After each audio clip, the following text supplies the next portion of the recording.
5 years ago, I made a solemn deathbed promise to my younger brother. Every single month without fail, I transferred $1,000 to his grieving disabled widow. I sacrificed a large portion of my own retirement and downgraded my lifestyle to keep her afloat. But yesterday afternoon, a misdelivered piece of mail completely shattered that illusion. It was a maintenance invoice, not for physical therapy or medical equipment, but for a $500,000 luxury yacht. And the co-owner listed on that billing statement was someone living under my own roof. Before I continue this story, let me know where you are watching from in the comments below. Hit like and subscribe if you have ever uncovered a devastating betrayal from the very people you trusted the most. My name is Dexter. I am 69 years old, a retired logistics executive, and a man who always believed that family was the ultimate priority. I grew up understanding the value of hard work, building my career from the ground up in the shipping industry to provide a stable life for my wife Carmen and our son Tavon. I handled my responsibilities quietly and expected the same integrity from my blood. It was a typical Tuesday afternoon when the mail carrier handed me a stack of envelopes. Among the usual utility bills and promotional catalogs was a thick, premium ivory envelope. It had my home address printed on it, but the name across the front belonged to Valerie, my late brother Malcolm's widow. Valerie used to receive her mail here years ago before I helped her secure a small, supposedly affordable apartment across town. I opened it without a second thought, assuming it was another past due medical bill or a notice from a debt collector. I had quietly paid dozens of those over the years to keep collectors off her back. I pulled out the crisp paper, adjusted my reading glasses, and felt the air leave my lungs. It was not a medical bill. It was an invoice from the Azure Harbor Marina, an exclusive club on the affluent side of the city. The charges were meticulously itemized. Teak wood polishing, custom hull detailing, and premium dock mooring fees for a 50-foot yacht named the Sapphire Queen. The total amount due was $4,500 for a single month of maintenance. I stared at the numbers, feeling a strange hollow ringing in my ears. The estimated market value of the vessel, printed neatly at the bottom for insurance purposes, was $500,000. I told myself this had to be a clerical error. Valerie claimed she could barely afford groceries. She had called me crying just last week because she supposedly could not pay for her blood pressure medication. Yet here I was holding a legally binding financial document tying her name to a luxury watercraft. I sat down heavily in my leather armchair, the premium paper trembling in my hands. The memories flooded back, bitter and incredibly sharp. 5 years ago, I stood in a sterile, brightly lit hospital room, holding Malcolm's hand as he took his final labored breaths after a brutal car accident. Malcolm had always struggled financially, constantly jumping from one failed business venture to another, always chasing a shortcut to wealth. With his dying breath, he looked me in the eye and begged me to take care of Valerie. He told me she was drowning in insurmountable debt and suffering from severe joint deterioration that left her heavily reliant on a wheelchair. I am a man of my word, and family loyalty is a non-negotiable principle to me. To honor my brother, I liquidated a significant portion of my shares in the logistics company I had spent 4 decades building. I made sure my wife Carmen was secure, but I carved out a massive chunk of my hard-earned retirement fund specifically for Valerie. For 60 months, I sent her $1,000 on the first of every month. I drove a 10-year-old sedan and skipped vacations with my wife just to ensure my brother's widow would never face the indignity of eviction or hunger. A younger, more impulsive man might have picked up the phone, immediately called her, and demanded answers. I did not call her. Decades of navigating the ruthless corporate logistics world taught me that confronting a liar without full visibility of the playing board is a fool's errand. I carefully folded the invoice, slipped it into my coat pocket, and grabbed my car keys. The drive to Azure Harbor Marina took 45 minutes, pulling me away from my quiet, modest suburban neighborhood and depositing me into a world of ostentatious, unapologetic wealth. The marina was a fortress of privilege lined with imported European sports cars and strictly gated docks. The air smelled of expensive sunscreen and sea salt. I parked my old sedan between a gleaming Porsche and a brand new Range Rover. As I walked along the wooden boardwalk, the stark contrast tasted like ash in my mouth. I thought about the winter Valerie claimed her apartment heating had broken down completely. I had personally driven over in a snowstorm with space heaters and handed her $2,000 in cash while she sat shivering in her wheelchair wrapped in a worn, frayed blanket. I walked past rows of pristine boats, reading the names painted gracefully on the sterns in gold lettering. Finally, at dock number 12, I found it. The Sapphire Queen. It was a massive, elegant vessel gleaming stark white against the deep blue water of the marina. I stepped behind a tall, fiberglass storage container, keeping myself completely hidden from view, and observed the main deck. The ringing in my ears returned much louder this time as a scene of absolute sickening betrayal unfolded right in front of me. Sitting comfortably on the plush leather seating of the yacht was Valerie. There was no wheelchair in sight. There was no worn blanket, no walking cane, no look of chronic debilitating pain. She was wearing a designer silk resort dress, her hair was professionally styled, and she was laughing. It was a deep, robust, carefree laugh that I had not heard since Malcolm was alive. She stood up effortlessly, walking across the deck with perfect fluid balance in high-heeled sandals to grab a bottle of champagne from a silver ice bucket. She poured a glass and handed it to a rugged, well-dressed man I had never seen before. He pulled her close and kissed her cheek with casual familiarity. But the true gut punch, the devastating revelation that made the blood freeze in my veins, came a second later. The glass cabin door slid open and another woman walked out onto the sunlit deck holding a silver platter of artisan cheeses and fruit. It was Megan, my 34-year-old blonde, blue-eyed daughter-in-law, Tavon's wife. She was a successful real estate agent, a woman who constantly complained to my face at Sunday dinners about how hard she and my son had to work to make ends meet in this economy. Yet here she was clinking expensive champagne glasses with the supposedly destitute disabled widow I had been personally funding for half a decade. They were celebrating together. They were living a life of absolute unbothered luxury, completely financed by my blind, unwavering loyalty to my family. I took out my phone and quietly snapped several clear, high-resolution photos of the three of them laughing in the bright afternoon sun. I made sure to capture Valerie walking in her heels and Megan handing her the champagne. I did not step out from behind the container. I did not make a scene or shout their names. I simply put my phone back into my pocket, turned around, and walked back to my car. A cold, highly calculated fury settled deep into my bones, replacing every ounce of grief and pity I had carried for 5 years. The rules of the game had fundamentally changed, and those greedy women had absolutely no idea that I was now the one playing. The drive back to my house was a masterclass in self-control. My knuckles were white against the steering wheel, but my mind was operating with the cold precision of a ledger. For 40 years in logistics, I made my living mapping out routes, identifying weak links in a supply chain, and eliminating them. My family had just become a compromised supply chain. When I pulled into my driveway, the sun was beginning to set, casting long shadows across the manicured lawn. I walked through the front door, the heavy oak shutting with a solid thud behind me. The house was quiet. My wife Carmen was upstairs, likely reading or watching her evening programs, completely oblivious to the rot festering beneath our family tree. I went straight to my mahogany-paneled study, a room that had always been my sanctuary.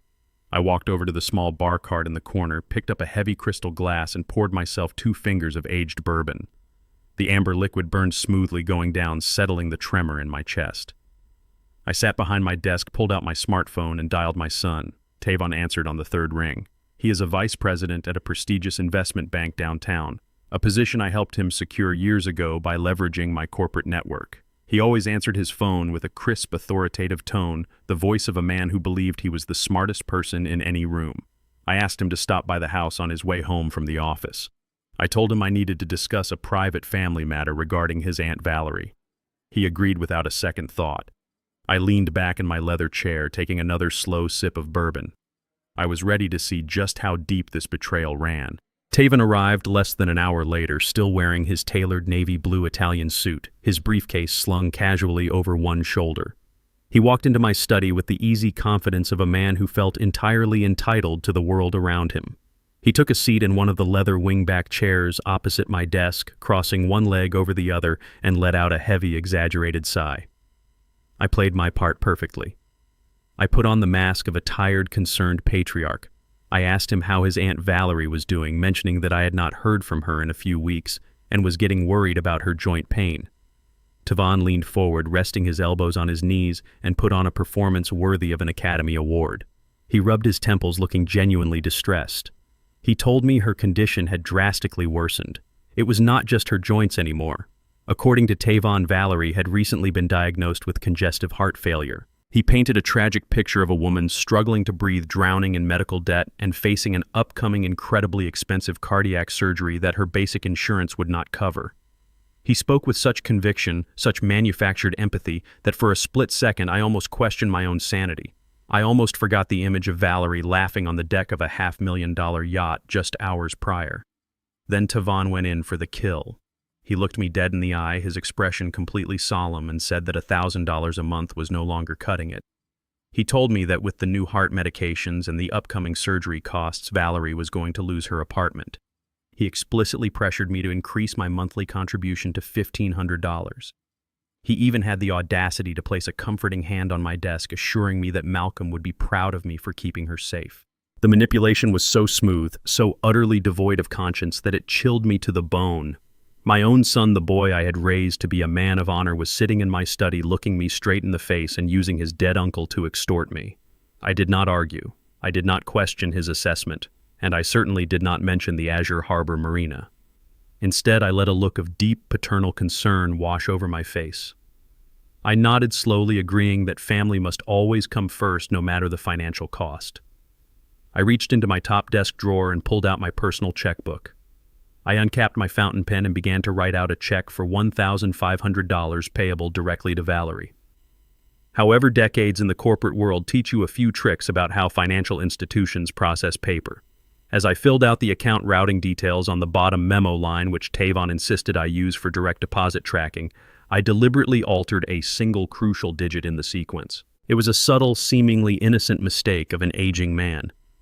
But I knew exactly what that transposed number would do. It would cause the check to bounce initially in the automated clearinghouse, forcing a manual review by the bank fraud and routing department. When a high-value account like mine flags a manual review, my personal banker is legally obligated to send me a comprehensive transaction trace report to verify the intended destination of the funds. I handed the crisp check across the desk to my son. He took it, his eyes flashing with a brief, unmistakable gleam of triumph, and slipped it into his designer briefcase.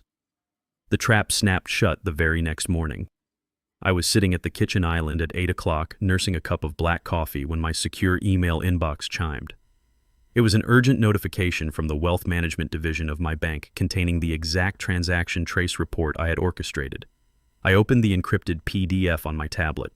The report detailed the attempted deposit of the $1,500 check. As expected, the mismatched digit had triggered a routing halt, forcing the system to map the entire life cycle of the receiving account to verify the beneficiary. I zoomed in on the destination data, and the absolute truth of their operation was laid bare in black and white. Valerie bank account was nothing more than a dummy terminal. It was a zero-balance pass-through account. Every single dollar I had deposited into that account over the last 5 years did not stay there for more than 3 seconds. The financial report showed an automated sweep protocol.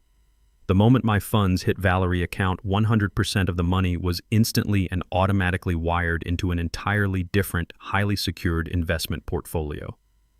I scrolled down to see the registered owners of that final destination account. The names printed on the official bank document were Tavon and Megan, my son and my daughter-in-law. They were not just stealing my money.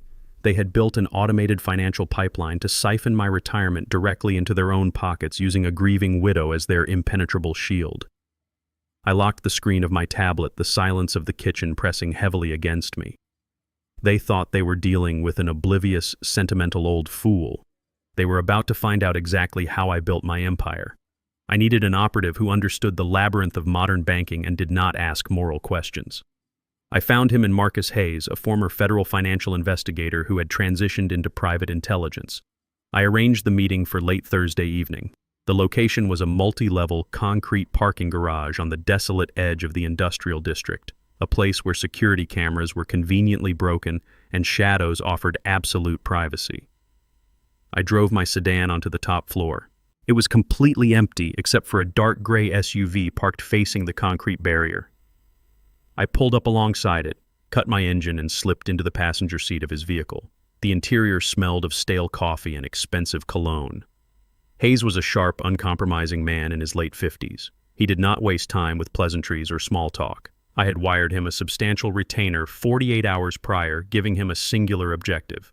He was to completely tear apart the financial history of my son Tavon, his wife Megan, and my brother's widow Valerie. I fully expected to find evidence of minor embezzlement, perhaps some hidden offshore accounts funded by my monthly contributions. What Hayes dropped onto the dashboard console was a thick, meticulously tabbed dossier that would completely rewrite the entire history of my family. He tapped the manila folder with a heavy silver pen, his expression deadpan. He told me I had been looking at the wrong theft. The monthly allowances were just pocket change, a clever distraction designed to keep me feeling charitable and utterly oblivious. The real crime, he explained, was a masterpiece of corporate fraud. Hayes opened the dossier and handed me a series of certified financial documents stamped with the seal of a premier wealth management firm. He instructed me to look closely at the origination dates. They were dated 6 months before my brother Malcolm's fatal car accident. I stared at the papers, my mind struggling to process the stark reality of the numbers printed on the page. For 5 years, I had carried the heavy, suffocating burden of my brother's supposed financial ruin. I had believed his dying words, convinced that his erratic business ventures had left him destitute and his wife drowning in insurmountable debt. It was the entire reason I had liquidated my own hard-earned shares in the logistics company. Hayes shattered that narrative with a single devastating sentence. Malcolm was not bankrupt. In fact, his final business venture, a commercial real estate flip that he had kept entirely off the books, had paid out massively. But Malcolm, perhaps realizing his own failing health or finally recognizing his wife's true manipulative nature, did not leave that wealth to Valerie. Instead, he established a highly secured, irrevocable trust fund. The total capitalized value of the account was exactly $3 million. I traced my finger over the heavy black ink of the legal charter. The sole exclusive beneficiary named in the trust was me, Dexter. My brother had secretly secured my financial future, intending to repay every single dollar I had ever lent him over our lifetimes. He had built a financial fortress to protect me. Hayes explained that Malcolm had deliberately structured the trust so that Valerie could never touch a single dime, clearly knowing her relentless appetite for luxury. The terms were ironclad, requiring my direct notarized authorization to release the funds. A profound, overwhelming sense of grief washed over me. Malcolm had not died a failure. He had died trying to take care of his older brother. But that brief moment of poignant clarity was immediately and violently interrupted by Hayes pulling out the next section of the dossier. The trust fund existed, yes. But the account balance, clearly highlighted in red ink on the final page of the banking summary, was currently zero. I stared at the zero balance, a cold numbness spreading from my chest down to my fingertips. $3 million does not simply vanish into thin air. A trust fund of that magnitude, shielded by complex federal regulations and stringent banking protocols, requires an act of absolute financial sorcery to dismantle. I looked up at Hayes, my voice dropping to a gravelly whisper as I demanded to know exactly where the money went. Hayes did not flinch. He pulled a secondary file from his leather briefcase and laid it flat on his lap. He told me the trust had been systematically drained and closed precisely 4 years ago, a mere 12 months after Malcolm's death. The liquidation was executed in a single massive wire transfer to a sequence of shell companies registered in Delaware. I felt the physical weight of the betrayal pressing down on my lungs, making it difficult to breathe. For 4 years, while I was driving a decade-old car and denying my wife Carmen the comfortable European vacations she deserved, someone was sitting on a $3 million fortune that rightfully belonged to me. I had been paying a monthly stipend to a widow who was secretly swimming in my stolen inheritance. I asked Hayes how it was legally or technically possible to liquidate an irrevocable trust without the physical presence and explicit consent of the primary beneficiary. The security measures on those accounts are designed to withstand aggressive legal challenges. You cannot simply walk into a wealth management branch and request a $3 million wire transfer without an extensive verification process, multiple forms of government identification, and physically verified signatures. Hayes nodded grimly. He agreed that a normal civilian could never bypass those rigorous security measures. But the people who orchestrated this heist were not normal civilians. They had high-level, inside-access executive clearance and a perfect understanding of the bank's internal auditing blind spots.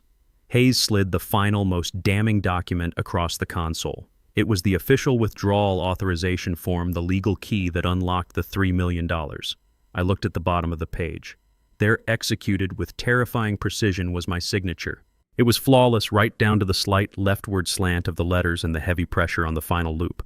I told Hayes I never signed this document. Hayes looked at me with a chilling, clinical calmness. He knew I had not signed it. The forensic handwriting analysis he had already commissioned proved it was a high-level synthetic forgery. He then revealed the architects of the theft. The internal bank override required to bypass the secondary security checks was initiated by a senior executive. The digital footprint led directly to my son Tavon.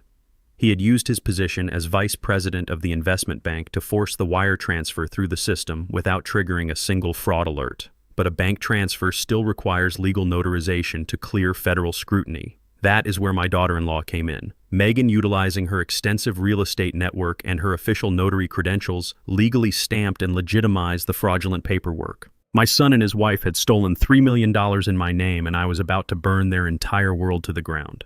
Armed with the undeniable proof of their forgery, I knew my next move required absolute precision. I needed to know exactly where that $3 million was currently sitting and what Megan and Tavon planned to do with it. Legal documents are powerful, but hearing the architect of a crime admit to it in her own words is an entirely different weapon. I drove back home and went into the kitchen where my wife Carmen had just finished preparing a heavy roast for dinner. I packed a generous portion into a plastic container and placed it in a simple paper bag. I dressed carefully for my mission, choosing a slightly oversized cardigan that swallowed my frame and a pair of scuffed loafers I usually reserved for yard work. I practiced a slight tremor in my left hand and a slight stoop in my shoulders. For my entire career, I commanded boardrooms with an iron presence, but today I needed to be the pathetic, deteriorating old man my daughter-in-law believed me to be. Megan worked at a high-end boutique real estate firm in the financial district. The office was a sterile environment of floor-to-ceiling glass, white marble, and aggressive ambition. The receptionist barely glanced up from her monitor when I shuffled past her, muttering that I was just dropping off lunch for my daughter-in-law. I navigated the sleek hallway until I reached Megan's corner office. The heavy glass door was cracked open just a few inches. I stopped in the corridor, pressing my back against the frosted glass partition, and listened. Megan was not alone. She was pouring drinks at her private cart, laughing sharply with another female associate. Her voice was loud, dripping with an arrogant confidence that made my stomach turn. I held my breath as I heard my own name leave her lips. She was boasting about a massive commercial acquisition she was about to close. Her colleague asked how she and Tavon managed to secure the capital for a multi-million-dollar commercial plaza in this economy. Megan let out a cruel, condescending laugh. She told her colleague that they had tapped into a private family reserve. Then the venom truly spilled out. She called me a clueless old black man who was too busy playing the noble patriarch to realize what was happening right under his nose. She bragged that dealing with me was pathetic. She said all she or Tavon had to do was feign a little hardship or shed a few tears about Valerie, and I practically begged them to take my money. But the final nail in the coffin was her explicit confession. She proudly announced that the $3 million they liquidated from my brother's trust fund was currently sitting in an offshore holding account ready to be wired for the final closing on a $4 million strip mall next Friday. She gloated that once the property was in her LLC, there would be absolutely nothing I could do, even if my deteriorating brain somehow figured it out. A white-hot rage flared in my chest, but I forced it down, locking it away in a cold, dark vault in my mind. I adjusted my oversized cardigan, amplified the tremor in my hand, and pushed the glass door open. I pasted a fragile, confused smile on my face. I stepped into the pristine office, holding the paper bag out like a peace offering. I told her Carmen had made too much roast, and I wanted to make sure my hardworking daughter-in-law had a hot meal. Megan stopped laughing immediately. Her face contorted into a mask of absolute revulsion, as if a stray dog had just wandered onto her expensive Persian rug. Before she could utter a word of reprimand, I took a shuffling step forward and deliberately let my grip falter. The plastic container slipped from my trembling fingers and hit the floor with a loud smack. The lid popped off, sending dark brown gravy and roasted meat splattering across the cream-colored wool rug and splashing onto the base of her solid oak desk. Megan shrieked in horror. She did not ask if I was all right. She did not show a single ounce of familial concern. She aggressively grabbed a handful of paper towels from her desk and threw them on the floor. She glared at me with undisguised disgust, telling me I was becoming a complete liability and that I had just ruined a rug that cost more than my first car. She snatched her designer handbag from her chair, pulled out a crisp $20 bill, and shoved it into my chest. She coldly ordered me to go downstairs, hail a cab, and go back to my house because she had a multi-million-dollar deal to finalize and could not be burdened by my clumsy messes. I cowered appropriately, apologizing profusely in a weak, shaky voice. I told her my arthritis was acting up and that I was so incredibly sorry for being a nuisance. I slowly lowered myself to my knees, acting as though the physical effort was excruciating. I began to wipe up the spilled gravy with the paper towels, keeping my head bowed in a posture of complete submission. Megan let out an exasperated sigh, turned her back to me, and walked over to her colleague to complain about the stench of the food. As soon as her back was turned, my trembling hands became completely steady. I reached into the deep pocket of my cardigan and pulled out the device Marcus Hayes had provided me the night before. It was a military-grade audio transmitter, roughly the size and thickness of a quarter, equipped with a high-capacity battery and a voice-activated sensor. With one swift, calculated movement, I reached under the heavy overhang of her solid oak desk. I pressed the adhesive side of the transmitter firmly against the wood near the center drawer, ensuring it was completely invisible from any angle. I finished wiping the floor, gathered the ruined food into the paper bag, and struggled back to my feet. I took the $20 bill from her desk, gave her one last pathetic, apologetic nod, and shuffled out of the pristine office. I walked down the marble hallway and stepped into the elevator. As the doors slid shut, the fragile old man routine vanished instantly. I straightened my posture and smoothed my cardigan. Megan thought she had dismissed a broken old fool with a $20 bill. She had no idea she had just allowed the architect of her impending destruction to plant a direct wiretap into the nerve center of her criminal enterprise. 3 days later, the rich, savory aroma of roasted garlic, slow-cooked collard greens, and baked cornbread filled every corner of my home. It was my 69th birthday. In the kitchen, my wife Carmen was humming a soft gospel tune while she carefully glazed a massive honey-baked ham. She was in her absolute element, completely overjoyed at the prospect of having our entire family gathered around her dining table. I stood silently in the doorway, watching her wipe a small smudge of white flour from her cheek. A heavy, suffocating knot of guilt twisted deep in my stomach.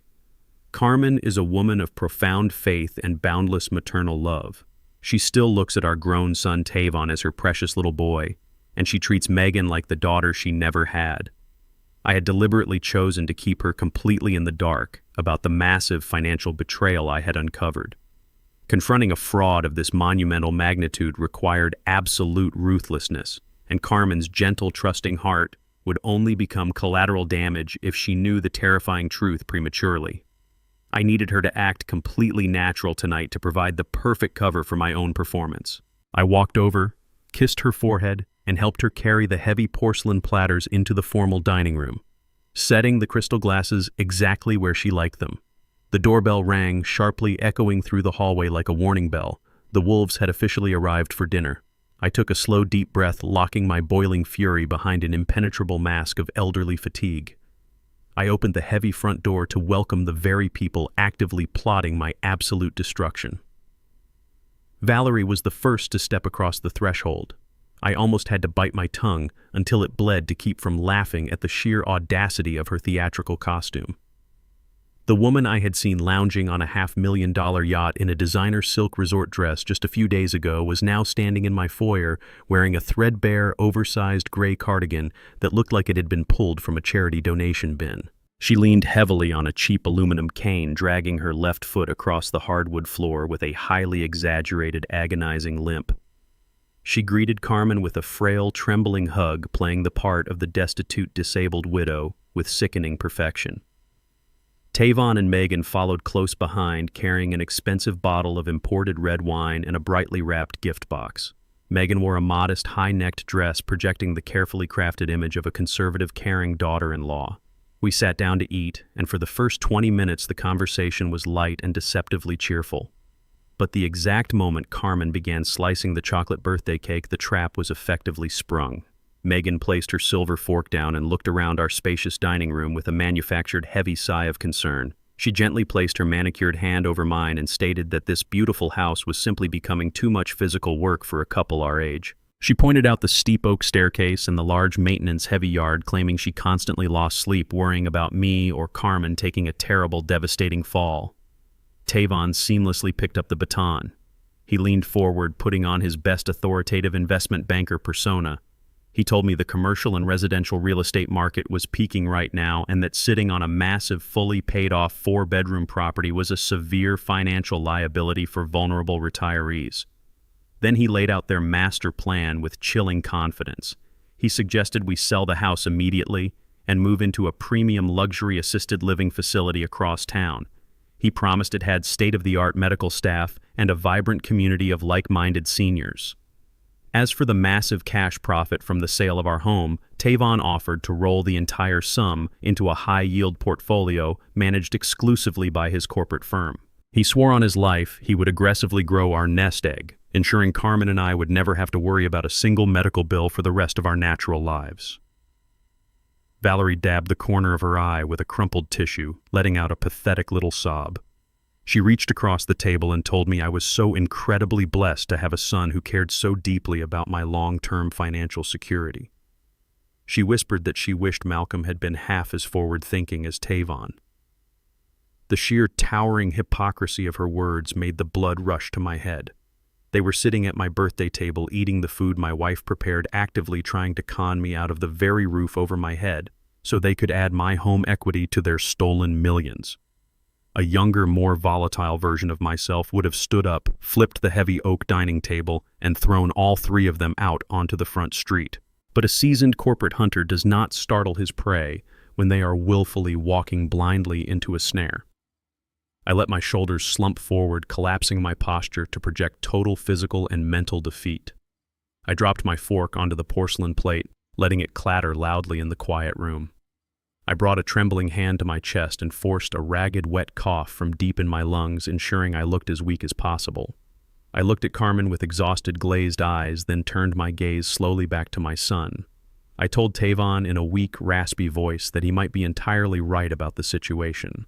I admitted that my joints ached terribly on the stairs, and that managing the property taxes and landscaping was becoming a remarkably heavy burden on my deteriorating mind. I promised him I would seriously review his real estate proposal and look over the housing market numbers by the end of the week. The reaction was instantaneous, though carefully concealed from Carmen. Megan and Tavon exchanged a lightning-fast look of absolute predatory triumph. Valerie hid a satisfied, arrogant smirk behind her coffee cup. They truly believed they had successfully broken the stubborn old patriarch without a single fight. They finished their chocolate cake, offered their hollow birthday wishes, and eventually left my home utterly convinced that my signature on a property deed was imminent.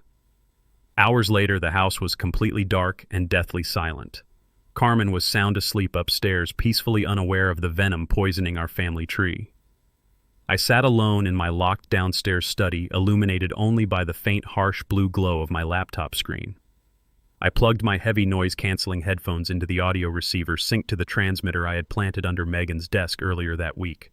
I accessed the digital file containing the specific recordings from her office earlier that afternoon. The audio quality was crystal clear, picking up every sinister detail. I heard the sharp click of the office door closing, followed by Megan pouring 2 drinks with clinking ice. Tavon had visited her office right before my birthday dinner to finalize their manipulative strategy. I listened closely as they gleefully celebrated how easily I was going to fold under pressure. Megan laughed, a shrill, piercing sound, claiming my brain was turning to absolute mush and that I was practically begging them to take the house off my hands. But then the recorded conversation took a sharp, terrifying turn into pure calculated criminality. Tavon's voice dropped lower, asking a serious logistical question. He asked Megan what they should do if I suddenly had a moment of stubborn clarity and flatly refused to sign the house over to his investment firm. Megan did not miss a single beat. Her voice came through the headphones cold, harsh, and utterly devoid of humanity. She told my son not to worry about my legal consent. She boasted that she had already paid a substantial cash bribe to a highly unethical psychiatrist operating within her vast real estate networking circle. If I refused to sell the house voluntarily, Megan planned to bypass my authority entirely. She had a fabricated medical file ready to go, officially declaring me severely incapacitated by advanced Alzheimer's disease. They were going to forcefully strip me of my legal guardianship, seize my property by court order, and lock me in a psychiatric ward just to fund their luxury lifestyle. I pulled the headphones off and set them heavily on the mahogany desk. This was no longer just about recovering a stolen trust fund. It was a brutal fight for my very survival and freedom. The very next morning, I drove into the heart of the financial district. I was not looking for a friendly neighborhood attorney or a compassionate family mediator to hold my hand. I needed a ruthless predator. I needed Richard Gallagher. Gallagher was a 55-year-old legal shark who specialized exclusively in high-stakes financial crimes, corporate embezzlement, and aggressive asset recovery. During my decades managing international supply chains, I had kept Gallagher on a lucrative retainer to crush corporate espionage and enforce ironclad contracts. He was a man completely devoid of sentimentality, operating entirely on cold logic and relentless legal warfare. I walked into his sprawling corner office, dropping the thick manila folder Marcus Hayes had given me right onto the center of his pristine glass desk. Beside it, I placed the portable hard drive containing the audio recordings I had extracted from Megan's office and my own dining room. I sat down in the heavy leather chair opposite him and briefly outlined the absolute nightmare my family had constructed. I told him about the stolen $3 million trust fund, the expertly forged signatures, the fake medical evaluations, and their impending plan to force me into a psychiatric ward just to steal my home equity. Gallagher did not interrupt me once. He did not offer hollow sympathies or platitudes about family tragedies. He simply poured 2 cups of black coffee, put on his reading glasses, and began to meticulously review the forensic handwriting analysis and the raw bank routing data. For nearly an hour, the only sound in the expansive office was the rustling of crisp paper and the low hum of the city traffic far below the window. Finally, Gallagher took off his glasses and leaned back, interlacing his fingers over his chest. His expression was dangerously grim, reflecting the severity of the situation. He told me that from a purely emotional standpoint, he wanted to march into a courtroom today and eviscerate my son and daughter-in-law in front of a judge. But from a strict legal perspective, we were standing on incredibly thin ice. I asked him to explain the vulnerability immediately. I had the forged documents and the audio recordings of their conspiracy, so I assumed we had a guaranteed victory. Gallagher shook his head, sliding the bank transfer documents back across the desk. The fatal problem, he explained, was Tavon's executive position within the very institution holding the funds. Tavon had not just forged a piece of paper on a desk, he had weaponized his high-level security clearance. Gallagher pointed out that the digital audit trails, the internal security pings, and the secondary verification logs that would easily prove the transfer was unauthorized had been systematically wiped or permanently buried under the guise of routine server maintenance. It was a flawless inside job executed by a man who knew exactly how the security algorithms operated. Furthermore, Gallagher warned me about the catastrophic immediate dangers of filing a standard civil lawsuit to recover the money. If we filed a motion to reclaim the $3 million tomorrow morning, the court would legally have to notify the defendants of the impending action. The exact second Megan and Tavon received a legal summons, they would know the game was up. With Tavon's intimate knowledge of global banking, he would not wait for a judge to freeze his assets. With a few keystrokes on his encrypted laptop, he could wire that $3 million into a decentralized cryptocurrency tumbler or a numbered ghost account in the Cayman Islands before the ink on our lawsuit was even dry. We would be left fighting a ghost in an empty room. They could easily afford to drag the litigation out for a decade, bleeding me dry in legal fees while claiming the trust payout was a verbal agreement or an early inheritance. They could even retaliate by immediately filing their fabricated Alzheimer's diagnosis to officially discredit my testimony and have me committed to a facility. Gallagher looked me dead in the eye and delivered the harsh reality of the justice system. If we went on the offensive using traditional legal channels, we would trigger a massive flight response. They would run with the money, and I would likely spend the rest of my natural life fighting a losing battle, trying to prove I was sane. Gallagher let out a heavy sigh, asking me how I wanted to proceed given the immense risks. He offered to contact his former associates at the Federal Bureau to try and quietly freeze the offshore accounts before Tavon could react, though he admitted it was a long shot. I sat perfectly still, gripping the armrests of my chair as a new strategy formulated in my mind. A slow, ice-cold smile spread across my face. I looked at the seasoned lawyer and told him I absolutely did not want to freeze those accounts. I told him I did not want to file a civil suit to beg for my $3 million back. Gallagher stared at me as if I had suddenly suffered the exact mental break my daughter-in-law was accusing me of having. He asked me why on earth I would voluntarily let them keep a stolen fortune. I leaned forward, resting my elbows on the glass desk, and laid out the true nature of my strategy, drawing on 40 years of logistics experience. I told him that in the shipping industry, you never stop a hijacked truck on the open highway because the thieves will just scatter into the woods. Instead, you let them drive the truck right into a warehouse where you already control all the exits. I reminded him of the audio recording from Megan's office. She was currently liquidating that offshore account to close a massive deal on a $4 million commercial strip mall next Friday. She was desperate to tie that stolen cash into a high-yield physical property. I told Gallagher to let them buy it. Let them experience the supreme, intoxicating arrogance of winning. I explained that cash in an offshore account is fluid, invisible, and entirely untouchable. But commercial real estate is permanently anchored to the ground. It is bound by rigid zoning laws, federal tax codes, and highly visible public registries. I did not want to chase my money across the globe chasing digital shadows. I wanted them to pour every single stolen dime into a massive, immovable concrete structure right here in our city. We were not going to stop them from making the purchase. We were going to actively facilitate it. I instructed Gallagher to draft a very specific, highly predatory financial instrument that would legally bind them to that property under my absolute control without them ever realizing it. We were going to use their own blind, ravenous greed as the very arsenic-laced rope to hang them. I watched Gallagher's eyes widen as the sheer ruthlessness of my plan washed over him. The old wolf smiled a razor-sharp grin, matching my own, realizing the absolute devastation I was preparing to unleash. We were going to let my son and his wife build their beautiful golden castle, and then we were going to lock the heavy iron doors and set the entire foundation on fire. Over the next 48 hours, I practically lived with my noise-canceling headphones securely fastened to my ears. The hidden transmitter under Megan's desk was feeding me a constant high-definition stream of her rapidly mounting desperation.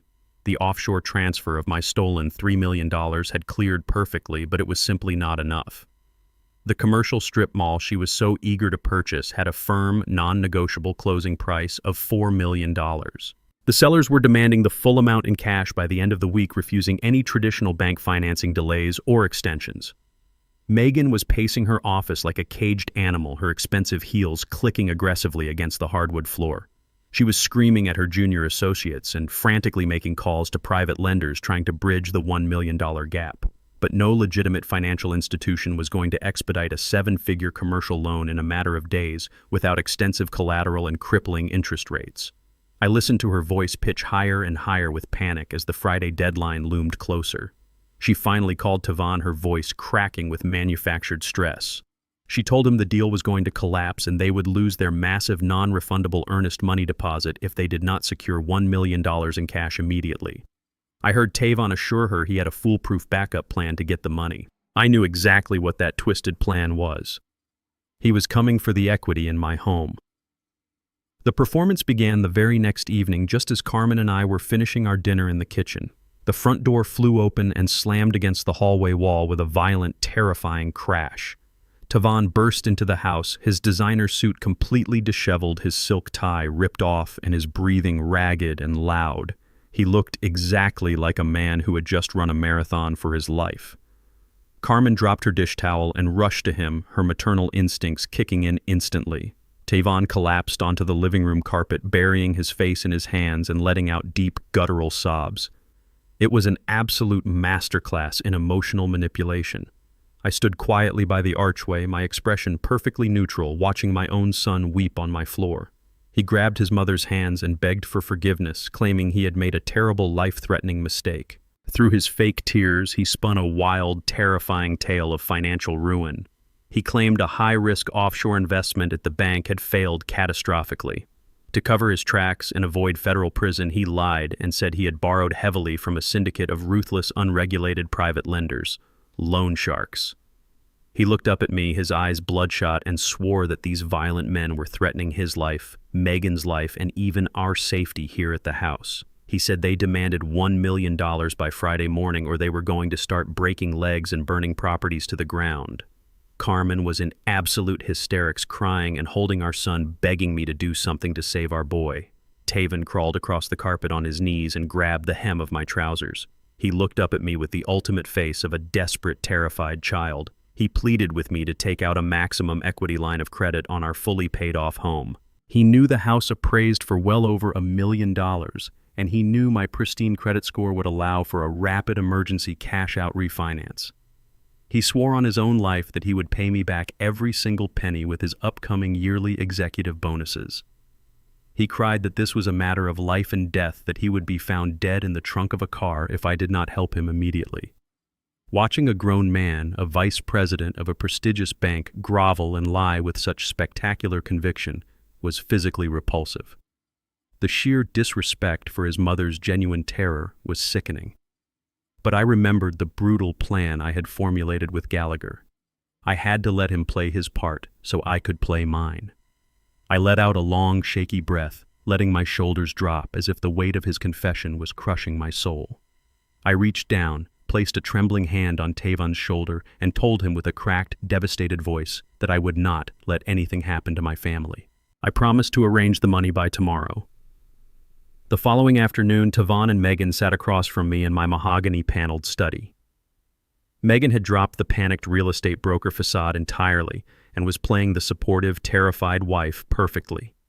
She held a crumpled tissue, sniffing occasionally and avoiding my gaze. On my desk lay a thick stack of heavy legal documents. I had visited Gallagher at dawn to finalize the customized paperwork. I told Tavon and Megan that securing a traditional bank mortgage in 48 hours was legally impossible, so my attorney had drafted a private bridge loan agreement drawing directly against my remaining retirement assets and the house equity. I handed Tavon the heavy fountain pen, putting on the mask of a broken, deeply disappointed father. I told him this loan was draining absolutely everything I had left, that Carmen and I would be living on pennies for the rest of our lives, but that his safety was more important than our comfort. Tavon looked appropriately ashamed, expressing his eternal, tearful gratitude. He reached for the pen, but Megan immediately reached over and pulled the contract toward her. Even in her fake distress, her aggressive real estate instincts kicked in. She wanted to verify the financial terms. But Megan suffered from the ultimate fatal flaw of the arrogant and the greedy. She believed she was infinitely smarter than everyone else in the room, especially her elderly, supposedly deteriorating father-in-law.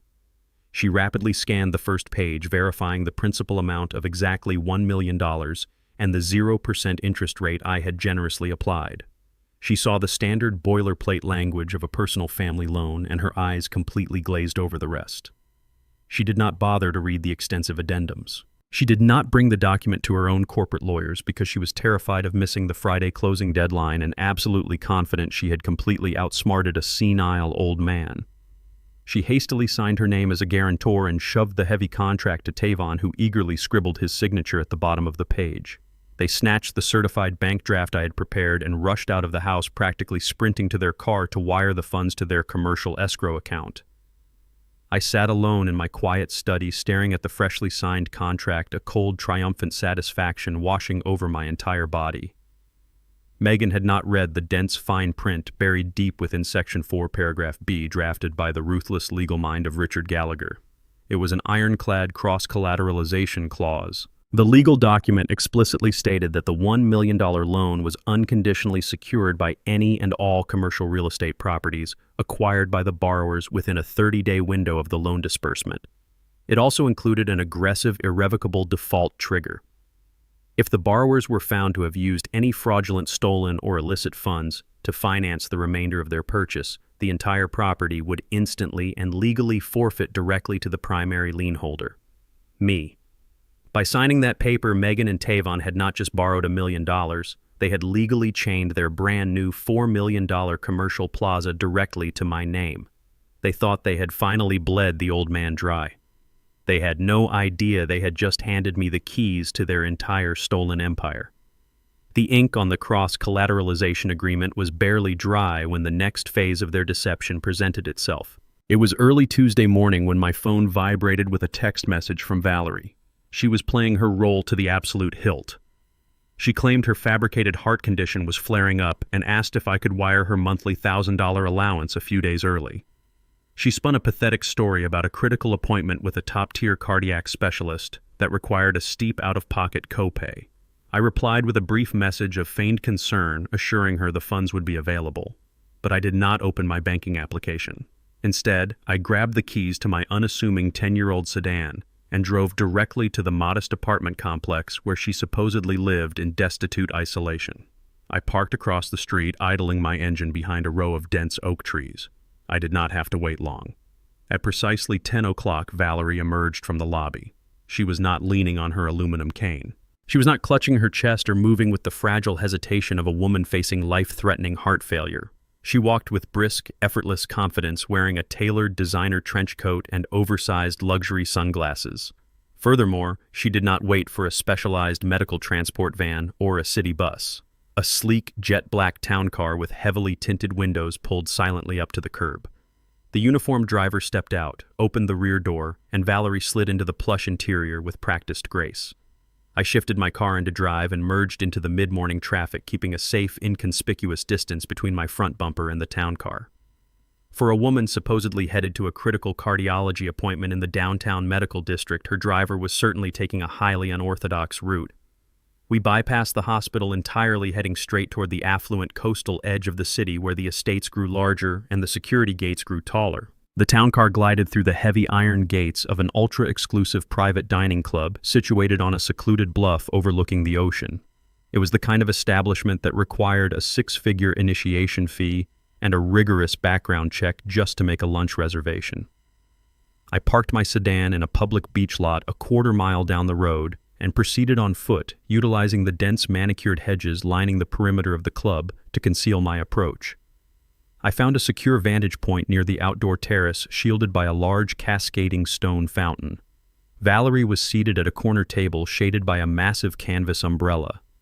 Sitting directly across from her was the exact same rugged, well-dressed man I had photographed pouring her champagne on the deck of the $500,000 yacht. They were not discussing medical treatments or physical therapy routines. They were leaning close over the table, speaking in hushed, urgent tones while intensely reviewing a thick stack of printed financial spreadsheets. I pulled out my smartphone, zoomed the camera lens to its maximum optical capacity, and snapped several clear, high-resolution photographs of the man's face. I immediately attached the images to a secure encrypted message and sent them directly to Mitchell Hayes, my private intelligence operative. I instructed him to run a rapid facial recognition scan across all available commercial and federal databases.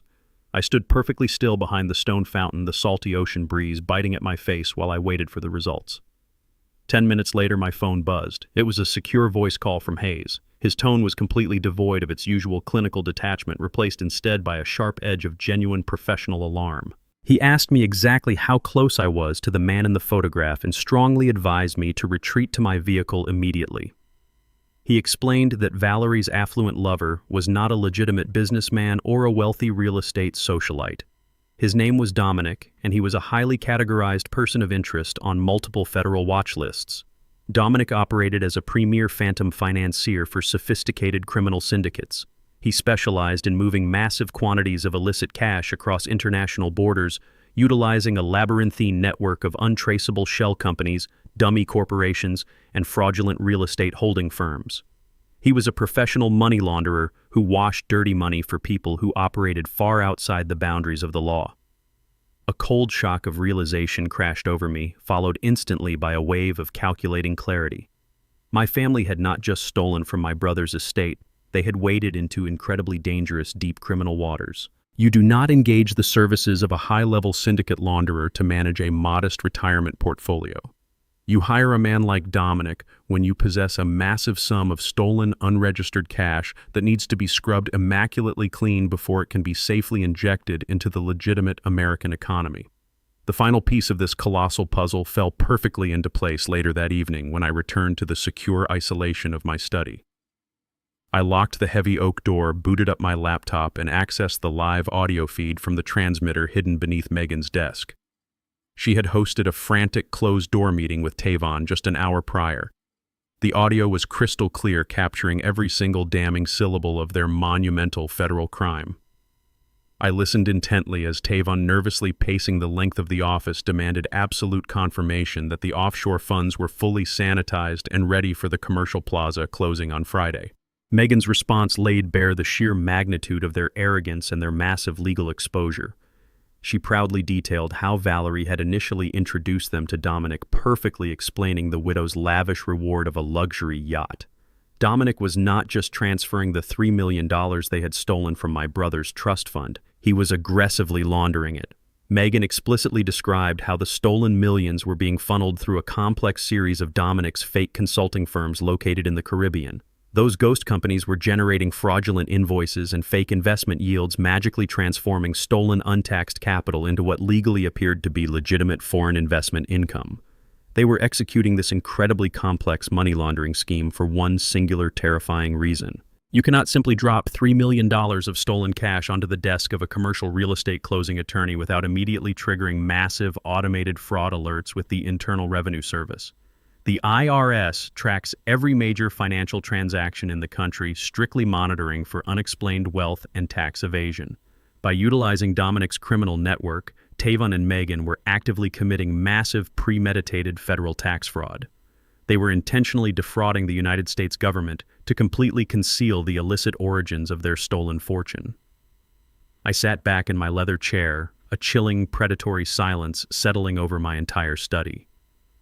For weeks, I had agonized over the potential pitfalls of pursuing a civil lawsuit. I had worried about fighting my own son in a prolonged, messy court battle over forged signatures and stolen inheritance, hoping a judge would eventually force them to return the capital. But listening to them proudly detail their international money laundering operation, I realized I did not need to file a single civil lawsuit. I did not need to hire expensive corporate litigators to beg a local magistrate to return my money. Tavon, Megan, and Valerie had just handed me the ultimate weapon of their own absolute destruction. They had unknowingly bypassed local jurisdictions and committed severe non-bailable federal felonies. The net was no longer just woven. It was cast perfectly in iron and pulled tight. I was not going to sue my family. I was going to hand them over to the most ruthless, relentless, and terrifying collection agency on the face of the earth. I spent the entire weekend transforming my mahogany study into a tactical war room. I was no longer a grieving brother or a betrayed father seeking simple closure.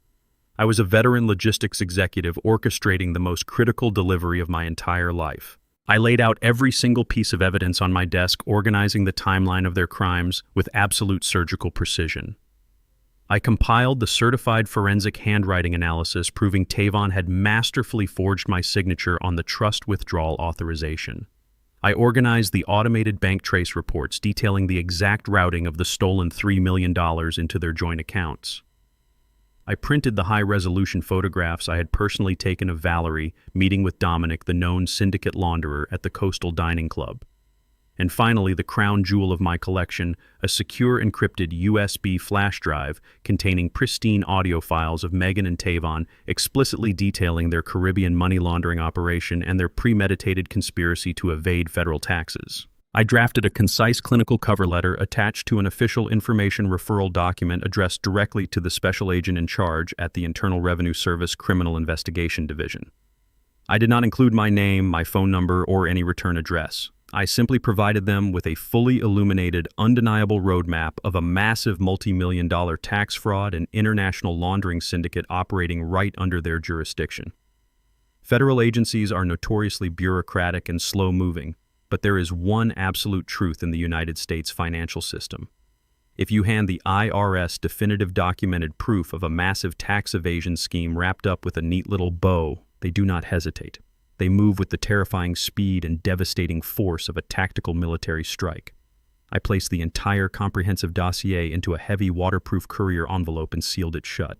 I drove 3 towns over to a busy metropolitan post office and dropped the package into a blue collection box on the street corner. As I heard the heavy envelope hit the bottom of the metal bin, a profound, eerie calm washed over my entire body. The federal gears were now officially in motion, grinding inevitably toward my family. There was no reversing the process now.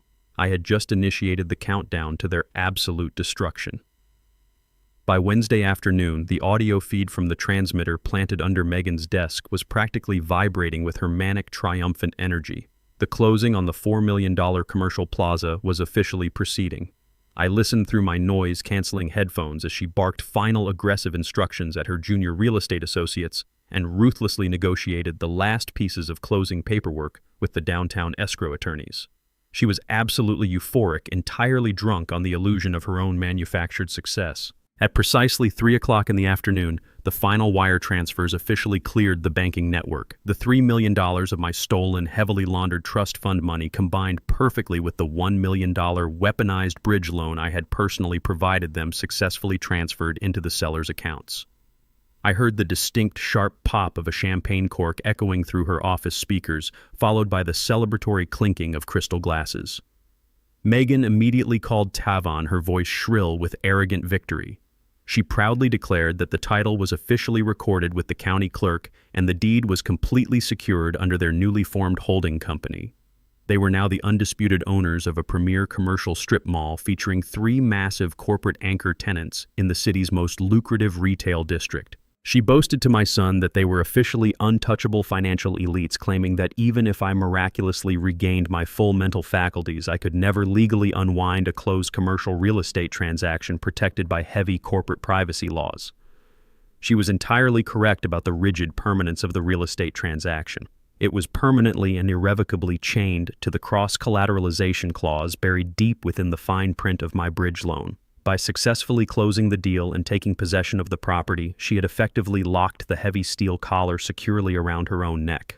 The plaza was legally theirs, but the absolute power to seize the entire asset upon the official discovery of fraudulent funds was now legally, undeniably mine. Their staggering, breathtaking arrogance reached its absolute peak on Thursday evening. Tavon stopped by the house to drop off a cheap bottle of bourbon as a hollow, insulting gesture of gratitude for the bridge loan that supposedly saved his life from violent loan sharks. He stood right in my kitchen, casually adjusting the cuffs of his tailored suit, and lied straight to my face with the practiced, flawless ease of a career sociopath. He told Carmen and me that he and Megan were flying out to a mandatory corporate banking retreat in Chicago for the entire weekend. He claimed it was going to be 3 days of grueling financial seminars and boring boardroom presentations. He even had the audacity to kiss his mother's cheek and promise to bring her back a souvenir from the Windy City. But I already knew their true extravagant itinerary. The audio surveillance had provided me with the catering menu, the high-profile guest list, and the exact boarding time. They were not flying to Chicago to work. They were hosting an opulent, highly exclusive victory gala on the deck of Valerie's $500,000 yacht at the Azure Harbor Marina. They had invited dozens of high-profile real estate investors, wealthy banking colleagues, and local socialites to celebrate their massive new commercial acquisition. They were throwing a lavish party funded entirely by my stolen inheritance, taking a public victory lap while assuming I was sitting at home in my oversized cardigan, slowly losing my mind to Alzheimer's. I waited patiently until Friday evening, the exact time their elite guests were scheduled to begin boarding the Sapphire Queen. The sun was beginning to set, casting a rich golden light over the city skyline. I did not put on my scuffed loafers or my worn-out baggy sweaters. I walked into my expansive walk-in closet and bypassed the casual retiree wardrobe entirely. I reached all the way to the back and pulled out a charcoal gray custom-tailored Tom Ford suit that I had not worn since my final executive board meeting 5 years ago. The premium fabric felt like heavy armor. I fastened the platinum cufflinks Carmen had given me for our 20th anniversary, tied a flawless Windsor knot, and slipped on a pair of immaculate polished Italian leather Oxfords. I looked at my reflection in the full-length mirror. The stooped, fragile, trembling old man they thought they had conquered was completely gone. Staring back at me was the ruthless, highly calculating logistics titan who had crushed international competitors and built a massive empire from absolutely nothing. I checked my heavy gold watch, grabbed the sleek black envelope sitting on my dresser, and walked out to my car with a cold smile. It was time to crash the party. It was time to show my family exactly who they had decided to steal from and let them know that the bill had finally come due. The evening air at Azure Harbor Marina was crisp, carrying the distinct, intoxicating scent of expensive saltwater polished fiberglass and old money. I pulled my unassuming sedan into the VIP valet lane, tossed the keys to a stunned young attendant who usually only handled imported European sports cars, and began my deliberate walk down the main boardwalk. Dock 12 was practically vibrating with the heavy pulsing rhythm of a live jazz band and the clinking of crystal champagne flutes. The Sapphire Queen was entirely lit up, glowing against the darkening sky like a floating palace built entirely on stolen wealth. Dozens of high-profile guests dressed in their finest evening wear were mingling on the multi-tiered deck, completely oblivious to the fact that they were standing on a massive financial crime scene. I did not shuffle my feet. I did not hunch my shoulders, and I absolutely did not allow my hands to tremble. I walked with the long, measured, predatory stride of a man who owned the very ground he stepped on. The charcoal gray custom Tom Ford suit draped over my frame like forged armor, catching the ambient marina lighting perfectly. As I approached the boarding ramp of the yacht, the sheer force of my unmasked presence began to ripple through the crowd. Conversations at the edge of the vessel slowly faded into confused silence. A few prominent local bankers who recognized me from my days as a ruthless logistics titan lowered their drinks, their expressions shifting rapidly from casual amusement to absolute bewilderment. They knew the legend of Dexter, the executive, who had built a supply chain empire from the ground up. They did not recognize the pathetic Alzheimer-riddled victim my son and daughter-in-law had been describing at country clubs for the past month. I stepped onto the gangway, the wooden planks solid beneath my polished Italian Oxfords, and made my grand entrance onto the main deck. It took exactly 15 seconds for the host of the evening to spot the massive disruption threatening her perfectly curated high society gala. Megan was standing near the luxury wet bar on the upper deck, holding a silver tray of imported caviar, laughing sharply with a group of powerful commercial real estate developers. When her eyes locked onto mine across the crowded deck, the blood instantly drained from her face, leaving her pale and visibly terrified. Her jaw went slack, and she dropped the silver tongs onto the tray with a loud ringing clatter. For a fraction of a second, I saw the genuine, unadulterated panic of a criminal who realizes her ultimate victim is standing right inside her supposedly impenetrable fortress. But Megan was a master manipulator, and she quickly scrambled to recover her composure. She shoved past her wealthy guests, her high heels stomping aggressively against the teakwood deck, and intercepted me just a few feet from the main banquet table. She positioned her body to physically block my path, her chest heaving as she leaned in close, her voice a venomous, panicked hiss, meant only for my ears. She aggressively demanded to know what the hell I was doing there, insisting that I was supposed to be at home resting my deteriorating brain. When I simply looked down at her with a cold, unblinking stare, she escalated her tactics, raising her voice just enough for the surrounding elite guests to hear her manufactured distress. She put on a tone of exaggerated, pitying exasperation, loudly declaring that I was having another one of my confused, dementia-induced episodes. She called me a lost, rambling, dirty old man who had clearly wandered away from my caretakers, aggressively ordering me to leave before I humiliated the family and ruined her incredibly important corporate networking event. She even reached out to grab my arm, treating me like a stray dog that needed to be shooed off a pristine white rug. I did not pull away. I did not raise my voice, and I certainly did not engage in a petty screaming argument with a desperate woman in front of a crowd of bewildered spectators. A true apex predator does not bark at cornered prey. I simply stared straight through her, my expression as hard and unyielding as granite, letting the heavy silence stretch until she nervously pulled her hand back. I slowly lifted my right arm, showcasing the heavy platinum cufflinks, and extended the sleek black envelope I had carried with me. I bypassed Megan completely, stepping smoothly around her frozen posture, and placed the envelope squarely in the center of the lavish banquet table, resting it perfectly against a towering crystal centerpiece. I gave her one final chilling smile, turned on my heel, and walked back down the gangway with absolute, uncompromising dignity. I was already halfway down the wooden boardwalk, merging back into the cool evening shadows when Tavon finally emerged from the lower cabin of the yacht. I could hear the sudden, confused shift in the atmosphere carrying over the water. The jazz band was still playing a lively tune, but the guests were whispering urgently to one another, pointing toward the heavy black envelope resting conspicuously on the banquet table and staring at Megan's ghostly pale face. Tavon, trying to assert control over the bizarre interruption and save face in front of his banking colleagues, marched over to the table with a forced, arrogant swagger. From my vantage point near the marina gates, I paused and turned back, watching the final act of my delivery unfold under the string lights. Tavon snatched the envelope from the table with an aggressive tear. He ripped the heavy premium paper open, pulling out the single folded document and the small, heavy cardstock note tucked inside. I knew exactly what he was looking at, and I knew exactly how it would destroy his mind. The document was a pristine, highly certified copy of the original financial statement from Malcolm's $3 million irrevocable trust fund dated exactly 5 years ago, with my name explicitly highlighted in bold yellow ink as the sole exclusive beneficiary. It was the undeniable physical proof that I knew exactly what they had stolen, exactly how much it was worth, and exactly whose name was supposed to be on it. But it was the handwritten note clipped to the front of the banking document that delivered the absolute paralyzing death blow. I had written it myself using the heavy fountain pen from my study, the very same pen I had used to sign their weaponized, booby-trapped bridge loan just days prior. The message was short, brutal, and utterly devoid of mercy, perfectly mocking the monthly allowance they thought I was foolishly paying to a grieving widow. It read, "Hell's monthly maintenance fee has been paid in full. Get ready to move." I watched as Tavon read the words. His entire body went completely rigid as if he had been struck by high-voltage electricity. The paper began to tremble violently in his hands. He looked up, his eyes wide with a primal, suffocating terror, desperately scanning the dark boardwalk for any sign of me. He stumbled backward, his polished shoes slipping on the teakwood deck, and bumped heavily into the live jazz band's audio equipment. A loud, screeching feedback loop tore through the expensive speakers, and the smooth, vibrant music on the Sapphire Queen abruptly and permanently cut off. The yacht was plunged into a dead, horrifying silence, broken only by the gentle lapping of the waves against the hull.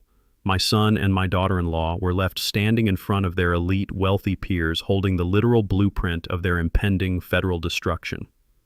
I turned my back to the silent, paralyzed vessel, slipped my hands into the pockets of my tailored suit, and walked to my car. The warning shot had been fired flawlessly. Now the real slaughter was about to begin. The drive back from the Azure Harbor Marina was the most serene journey of my entire life. I cruised down the coastal highway, the rhythmic hum of my 10-year-old sedan feeling infinitely more luxurious than the multi-million-dollar yacht I had just left behind in a state of absolute chaos. I placed my smartphone on the passenger seat, keeping my eyes fixed on the dark, winding road ahead. Almost immediately, the digital screen illuminated the dark cabin. The caller ID flashed Tavon's name in bright, urgent letters. I did not reach for it. I simply watched it ring until it went to voicemail. 10 seconds later, the screen lit up again. This time it was Megan. Her call met the exact same fate. Over the next 20 minutes, my phone vibrated with a relentless, frantic frequency oscillating between my son and my daughter-in-law. They were calling back to back, a digital manifestation of their rapidly unraveling sanity. I could perfectly picture the catastrophic scene I had left behind on the Sapphire Queen. The elite guests, the prominent local bankers, and the powerful commercial real estate developers would have quickly recognized the distinct shift in the atmosphere. The music was dead, the hosts were paralyzed, and the air was thick with the undeniable stench of scandal. Tavon and Megan would have had to offer some pathetic fumbling excuse to clear the deck, desperately ushering their wealthy peers off the vessel while their own minds spun out of control. They finally realized that the fragile, dementia-ridden old man they had so meticulously plotted against was an absolute phantom. The realization that I possessed the original, highly classified trust documents meant their entire offshore money laundering operation was critically exposed. I knew exactly what their next move would be. A cornered animal does not retreat. It attacks the perceived threat. They would abandon the ruined gala jump into their imported luxury car and speed recklessly across town to my house. They were coming to confront me, to intimidate me, or perhaps to physically force me to surrender the evidence before I could officially report them to the authorities. They were operating on blind, adrenaline-fueled panic. But I was operating on a precisely calibrated schedule, and I was already miles ahead of them. I pulled into my quiet suburban driveway, parked my car securely in the garage, and walked inside to prepare for their arrival. I walked straight into my study and powered on the brand new high-definition security console I had discreetly installed earlier that week. 4 glowing monitors immediately flickered to life, providing me with crystal-clear night vision surveillance of the entire perimeter of my property. I poured myself a small glass of sparkling water, sat back in my leather chair, and waited. Less than 15 minutes later, a sleek silver sports car came screeching onto my quiet street, taking the corner far too fast and slamming aggressively into my driveway. The headlights cut through the darkness, illuminating the front of my home. The driver's side door flew open before the engine even fully shut off. Tavon sprinted across the front lawn, completely bypassing the concrete walkway, with Megan trailing closely behind him. Her expensive evening gown was bunched up in her hands, her high heels sinking into the soft grass. Taven stormed up the front porch steps and aggressively punched his personalized entry code into the electronic keypad on my heavy oak front door. A sharp, loud error tone echoed through the quiet night air. A bright red light flashed on the keypad. Taven cursed loudly, his face contorted in rage, and furiously punched the numbers in again. Another harsh, undeniable beep of rejection. Megan shoved past him, digging frantically into her designer clutch to retrieve the physical spare key I had given them years ago. She jammed the metal key into the deadbolt, but it would not even turn. The entire locking mechanism had been professionally swapped out and upgraded to a military-grade security cylinder. They were completely and totally locked out of the house they had arrogantly considered their own future asset. It was in that exact moment of frustrated confusion that Taven finally looked up. Nestled discreetly in the upper corners of the porch awning were two brand-new high-definition security cameras. A small, solid red light glowed ominously on the front of each lens, indicating that every single second of their trespass was being actively recorded. They were standing on my porch, locked out in the cold, realizing they were being watched by the very man they had tried to institutionalize. I reached over to my security console and activated the external audio feed, filling my quiet study with the crisp, amplified sounds of their escalating panic on the front porch. Taven was violently pounding his fists against the heavy oak door, shouting my name, demanding that I open up and face him like a man. Megan was pacing tight circles on the concrete steps, furiously biting her thumbnail, her carefully curated high society image completely shattered. Just as Taven raised his fist to strike the door again, the shrill ringtone of his smartphone pierced the night air. He snatched the phone from his pocket, likely expecting another call from one of the elite guests they had abandoned at the marina. Instead, I heard Valerie's voice bleeding through the phone's speaker, so hysterically loud and frantic that I could understand every single word through my external microphones. The widow was in a state of absolute breathless terror. She screamed at my son, her voice cracking completely, disregarding the fact that she was supposed to be a destitute woman. She cried out that she had just tried to pay the massive catering bill for the yacht party, and every single one of her premium credit cards had been violently declined. She had attempted to access her offshore banking application to manually wire the funds, but her login credentials had been revoked. When she finally managed to get a live bank representative on the emergency line, they refused to process any transactions and coldly instructed her to immediately contact the federal authorities. The color instantly drained from Taven's face. He dropped his hand from my front door, his aggressive posturing completely collapsing into a stance of primal fear. He ended the call without saying a single word to his panicked aunt. He sprinted back down the porch steps, threw open the door of his sports car, and grabbed his heavy corporate laptop from the back seat. He slammed the laptop onto the hood of his car right there in my driveway, his fingers flying across the keyboard with desperate, frantic speed. As a vice president of a prestigious investment bank, Taven had highest-tier executive access to the global financial routing network. He fully expected to log into his administrative portal, bypass whatever standard security hold had tripped Valerie's cards, and manually unlock the flow of their stolen capital. I watched closely through the high-definition camera as the bright glow of the laptop screen illuminated his terrified face in the dark. He hit the enter key to access their newly formed commercial holding company, the very account securing the $4 million strip mall they had closed on just hours ago. Taven did not find a minor routing error. He did not find a zero balance or a standard security flag. He found the absolute terrifying endgame of my revenge. He stared at the screen, his entire body trembling violently, his breath hitching in his throat. Emblazoned across his executive dashboard was a massive, uncompromising red alert banner. It stated that all linked accounts, offshore assets, and newly acquired commercial deeds had been seized and indefinitely frozen by a direct, non-negotiable federal injunction. The freezing order did not come from a local judge or a civil lawsuit. It was an official multi-agency lockdown mandated directly by the Federal Bureau of Investigation and the Internal Revenue Service, Criminal Investigation Division. Their money was gone. Their property was seized. The trap had flawlessly snapped shut. The glow of the laptop screen reflecting Taven's utter despair quickly morphed into something far more dangerous. Desperation breeds a very specific kind of recklessness. I watched through my high-definition security monitors as Taven stumbled backward away from the hood of his sports car, collapsing against the silver driver's side door. His chest was heaving as he stared at the red federal injunction banner that had just officially vaporized his stolen $3 million. Megan, however, did not freeze in fear. Her survival instinct, honed by years of cutthroat commercial real estate maneuvering, kicked into immediate overdrive. She aggressively snatched the laptop from the hood of the car, her eyes scanning the terrifying reality of the frozen assets. When she realized the money was completely inaccessible, her body language shifted from panic to a terrifying manufactured hysteria. She immediately pulled out her smartphone. I knew exactly what she was doing. Megan was a woman who trafficked in favors, exploiting her extensive network of affluent clients and utilizing her privilege to manipulate any situation to her advantage. She dialed a number, pacing frantically across my driveway. She was making a desperate, highly calculated emergency call to the local authorities. She was going to use the police as her personal weapon. Less than 10 minutes later, the quiet tranquility of my suburban street was violently shattered by the blaring sirens and flashing red and blue lights of two local police cruisers. They screeched to a halt directly behind Tavon's sports car, effectively blocking him into my driveway. 4 uniformed officers stepped out of their vehicles, hands resting cautiously on their heavy-duty belts, their radios crackling in the cool night air.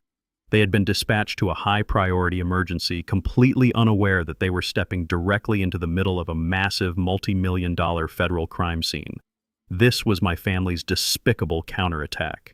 Cornered, stripped of their stolen wealth, and completely locked out of my home, they were falling back on the very contingency plan I had heard them plotting on the audio recordings.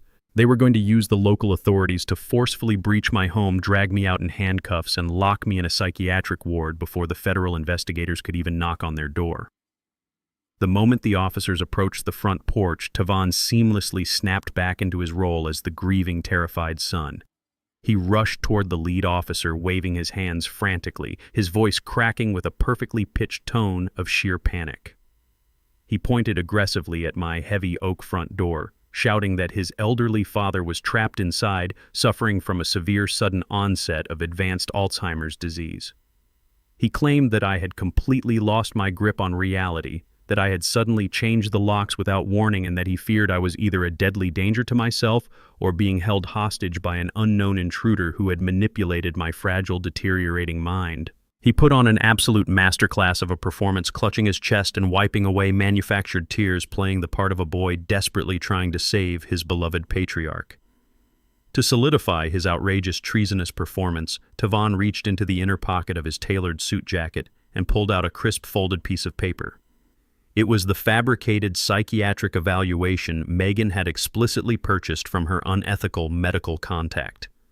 Tavon aggressively shoved the fraudulent document into the lead officer's hands, screaming that it was an official medical mandate. He demanded that the police immediately kick down my heavy oak door, bypass my newly installed security system, and forcefully extract me from the premises for an involuntary psychiatric hold. He painted a terrifying, heartbreaking picture of a confused, helpless old black man who needed immediate state intervention for his own safety. The officers presented with what appeared to be legitimate medical documentation, and a frantic, well-dressed family member grew visibly tense. The lead officer stepped up to my door, raising his heavy metal flashlight, and began pounding violently against the reinforced wood. He shouted my name, demanding that I open the door immediately and submit to a mandatory welfare check. Through my high-definition monitors, I watched Tavon and Megan stand just behind the police line. Megan had her arms wrapped tightly around herself, putting on a flawless display of daughterly concern, but her eyes were cold, calculating, and fixed intently on my front door. They truly believed their vile, desperate gambit was going to work. They thought the police would break the hinges, drag me out in my pajamas, and discredit me as an absolute lunatic before the sun even came up. I did not get up from my leather chair. I simply reached across my mahogany desk and nodded to the man sitting quietly in the shadows of my study. Richard Gallagher, my ruthless corporate attorney, had arrived through the discreet rear entrance hours ago, fully anticipating this exact, desperate legal maneuver. I had paid him a truly exorbitant retainer to be present tonight, and he was more than ready to earn every single penny. Gallagher smoothed the lapels of his immaculate, custom-tailored suit, picked up a thick, leather-bound folio from my desk, and walked calmly toward the foyer. The pounding on the front door was deafening now, the officers officially threatening to breach the property by force if I did not respond. The heavy deadbolt clicked loudly, and the oak door swung open smoothly. But the police did not find a confused, rambling old man in an oversized cardigan cowering in the hallway. They found a 55-year-old legal shark radiating absolute, uncompromising authority. Gallagher stepped onto the front porch, physically blocking the doorway, and looked down at the officers with a gaze of pure ice. He demanded to know exactly why the local police were aggressively harassing a private citizen late at night without a valid judge-signed warrant. The lead officer, slightly taken aback by Gallagher's commanding presence and sharp legal jargon, pointed at Tavon and cited the psychiatric evaluation he had been handed just moments prior. Gallagher let out a sharp, mocking laugh that cut through the tension on the porch like a razor blade. He boldly snatched the fabricated document right out of the officer's hand, glanced briefly at the forged signature of the corrupt local doctor, and shook his head in sheer, unmistakable disgust. Without missing a single beat, Gallagher unzipped his heavy leather folio and pulled out a massive, highly certified medical dossier bearing the unmistakable, prestigious embossed seal of Johns Hopkins Hospital. He shoved the heavy stack of premium medical documents directly into the lead officer's chest. Gallagher informed the police, his voice booming across the quiet suburban lawn, so that every single neighbor could hear that his client Dexter had spent 3 entire days last week at one of the top neurological institutes in the entire world. He instructed the officer to read the conclusive summary, signed directly by the chief of neurology. The Johns Hopkins evaluation definitively proved that I possessed the absolute pristine mental acuity of a man half my age, scoring flawlessly on every single cognitive, psychological, and executive function exam administered.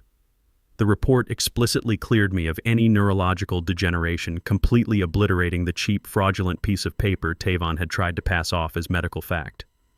Gallagher then turned his predatory, terrifying gaze directly onto my son. He informed the stunned police officers that the document Tavon had provided was a purchased illegal forgery, a pathetic, desperate attempt to unlawfully seize my assets and strip me of my civil liberties. But Gallagher did not stop there. He dropped the ultimate devastating legal hammer. He informed the local police that Tavon and Megan were currently the primary targets of a massive multi-agency federal investigation for international money laundering and highly coordinated tax evasion.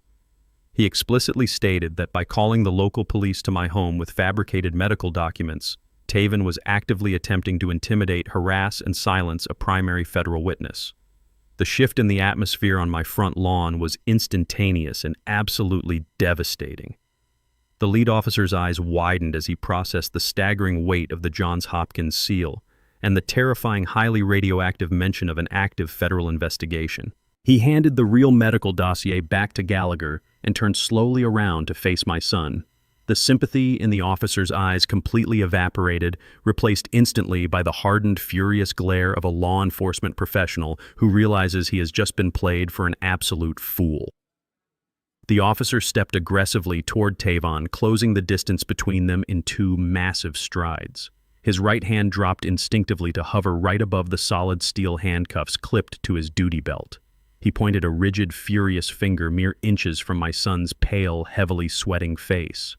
The officer loudly threatened to immediately arrest him right there on my driveway for filing a false police report, abusing the emergency dispatch system, and providing fraudulent forged medical documents to sworn law enforcement officers. Tavon took a terrified, stumbling step backward, his hands raised in total surrender, the arrogant investment banker persona completely shattered into a million irreparable pieces.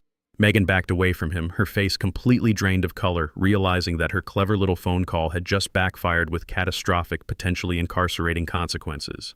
The local police, realizing they were being used as pawns in a federal financial crime, ordered Tavon and Megan to immediately vacate the premises or face immediate felony arrest. They were ordered to step away from my property, defeated, humiliated, and utterly destroyed by the very trap they had tried to set for me. The humiliating expulsion from my front lawn was the ultimate catalyst for Megan's complete psychological and strategic collapse. Through the military-grade, audio transmitter still actively broadcasting from beneath her office desk, I listened to the frantic, terrifying unraveling of a woman who finally understood she was trapped in a burning building. The federal freeze on their offshore accounts meant their stolen $3 million was permanently inaccessible. But in her blind, desperate arrogance, Megan believed she still held one final massive bargaining chip. The $4 million commercial strip mall was officially deeded to her holding company. She assumed that because the real estate transaction had cleared before the federal injunction dropped, the physical property was her undisputed, untouchable asset. She needed liquid, untraceable cash, and she needed it immediately. I sat in my quiet study, sipping a cup of dark coffee as I listened to her rapidly dialing numbers to a shadow network of predatory real estate liquidators. She was bypassing all traditional market protocols, offering the pristine commercial plaza for a massive, unprecedented discount. She was begging to sell a $4 million asset for a mere $1.5 million in raw cash, demanding a highly expedited 48-hour closing. She was simultaneously navigating travel websites on her computer, aggressively booking 2 one-way first-class tickets to Zurich, Switzerland. She genuinely believed she could fire sale the massive property, secure a briefcase full of unregulated cash, and flee the jurisdiction of the United States government before the federal agents could formally issue arrest warrants. It was the absolute definition of a terrified, cornered rat gnawing off its own limb to escape a steel trap. She packed her designer office bag, screaming at Tavon over the phone to pack their passports and meet her directly at the downtown title agency. She thought she was orchestrating a brilliant, high-stakes international escape.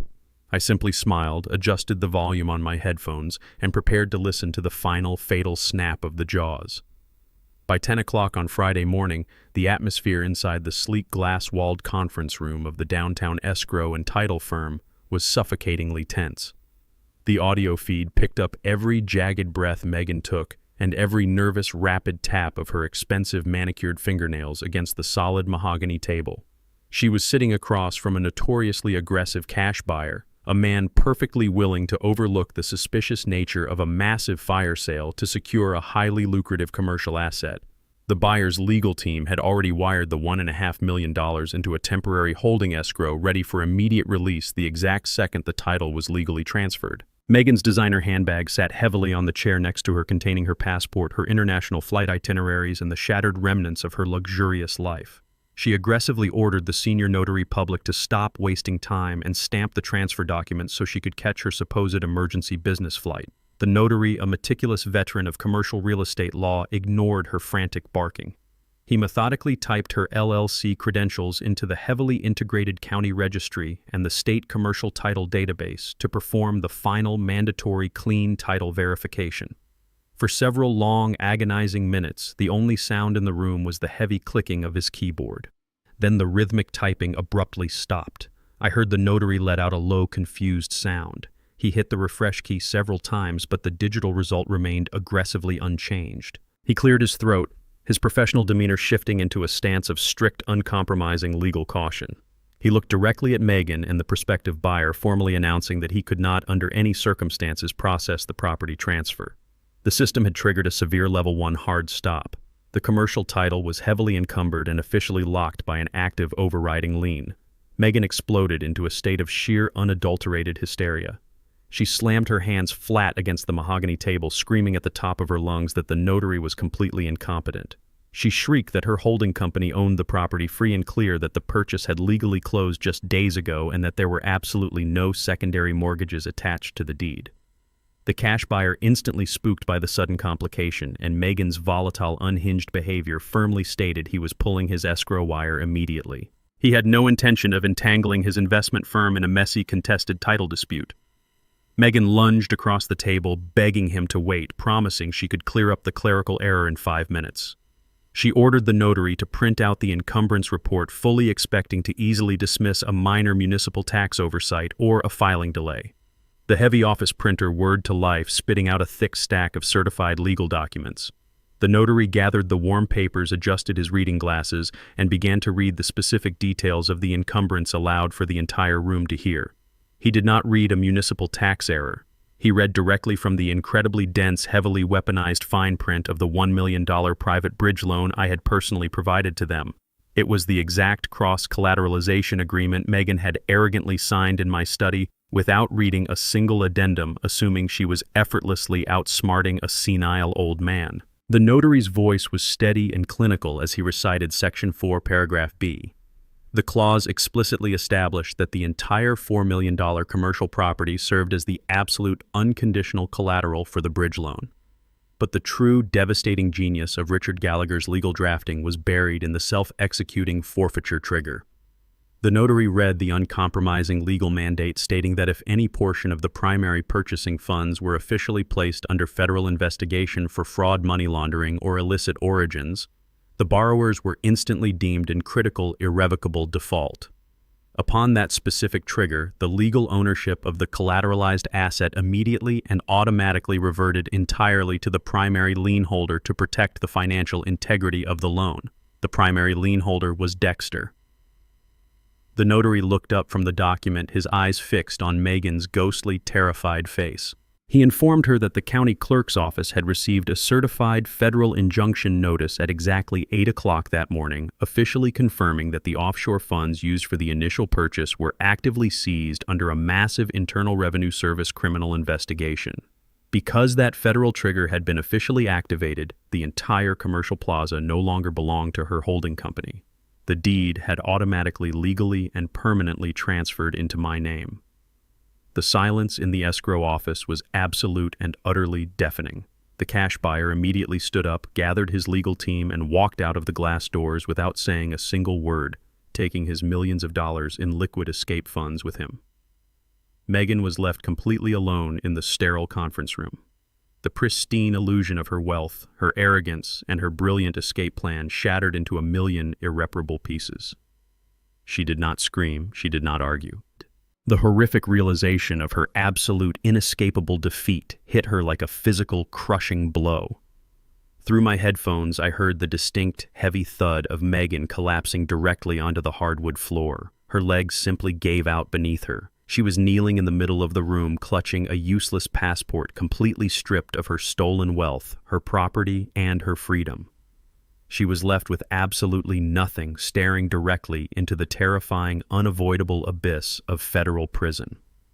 While Megan was collapsing on the floor of the downtown escrow office, the final pillar of their criminal trinity was simultaneously crumbling at the Azure Harbor Marina.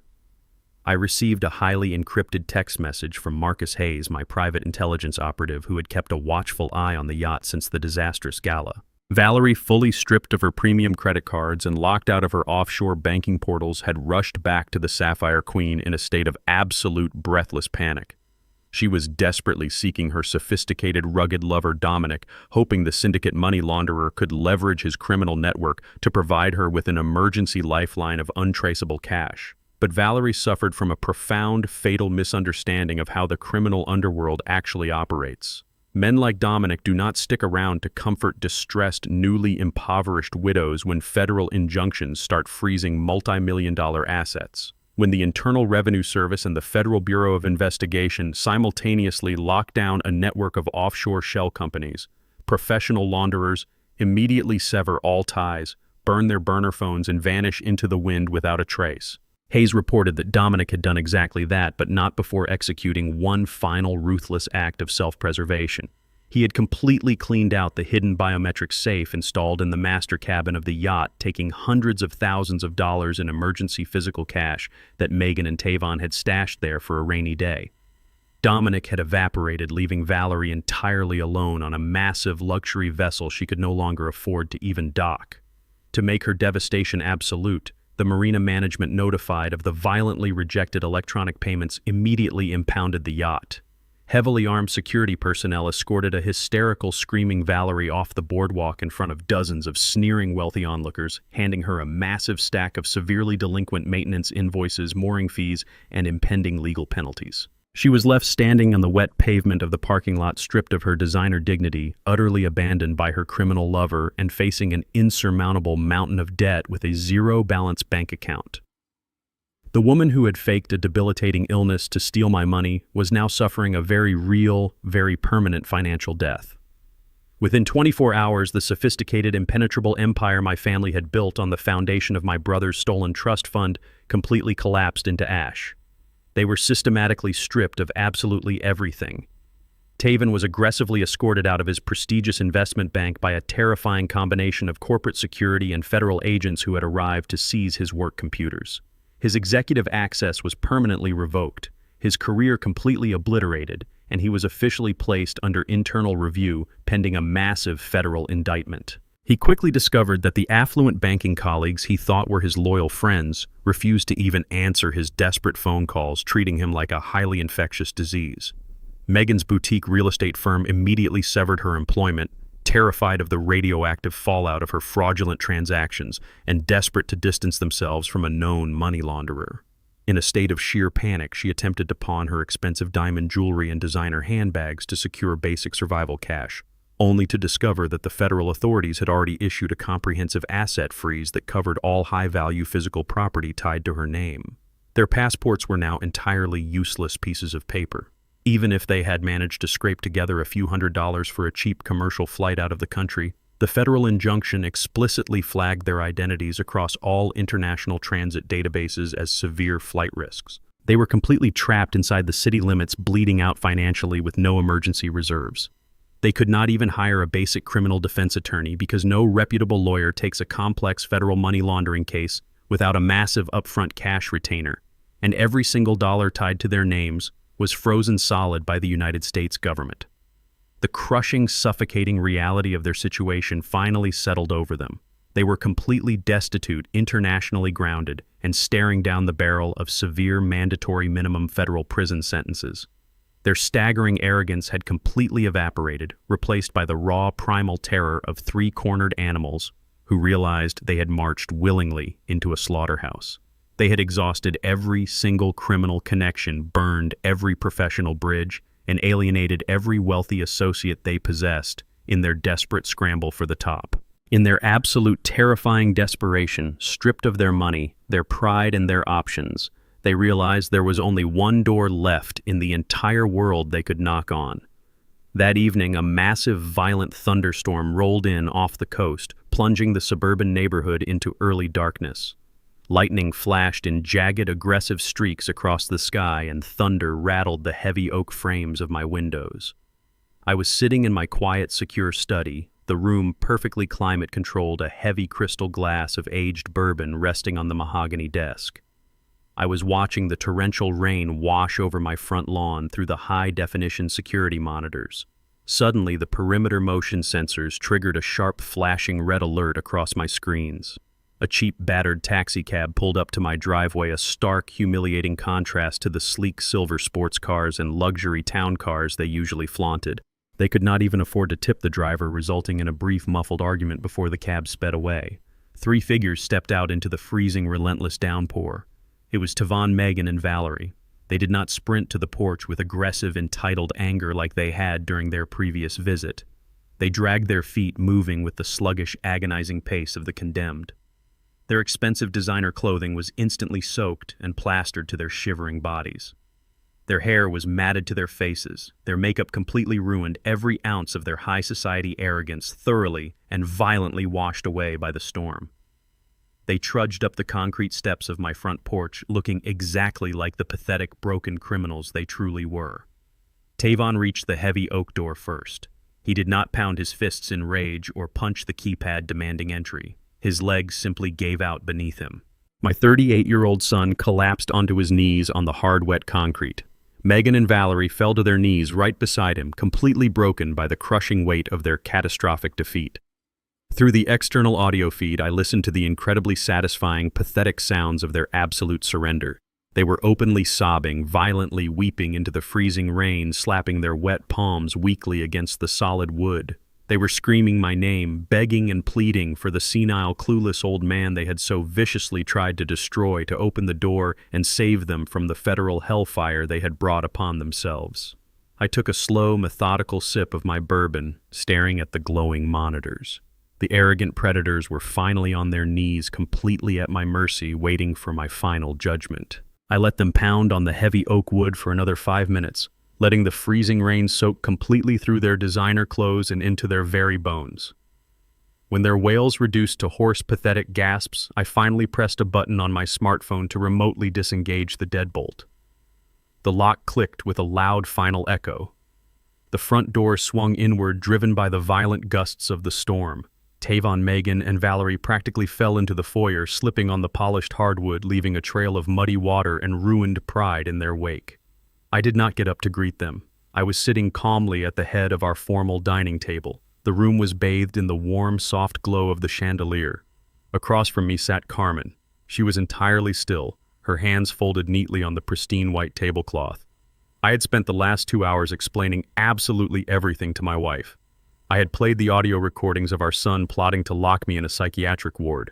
I showed her the forged banking documents and the photographs of Valerie drinking champagne on a luxury yacht. The absolute heartbreak that initially washed over Carmen's face had slowly calcified into something far more terrifying, a mother's righteous, unforgiving fury. The three drenched, shivering figures stumbled from the foyer into the dining room expecting to find the gullible, senile parents they had so easily manipulated for years. Instead, they walked into a tribunal. The sheer silence in the room was heavier than the thunderstorm raging outside. Tavon looked at me, then at his mother, his mouth opening and closing like a suffocating fish, unable to formulate a single coherent lie.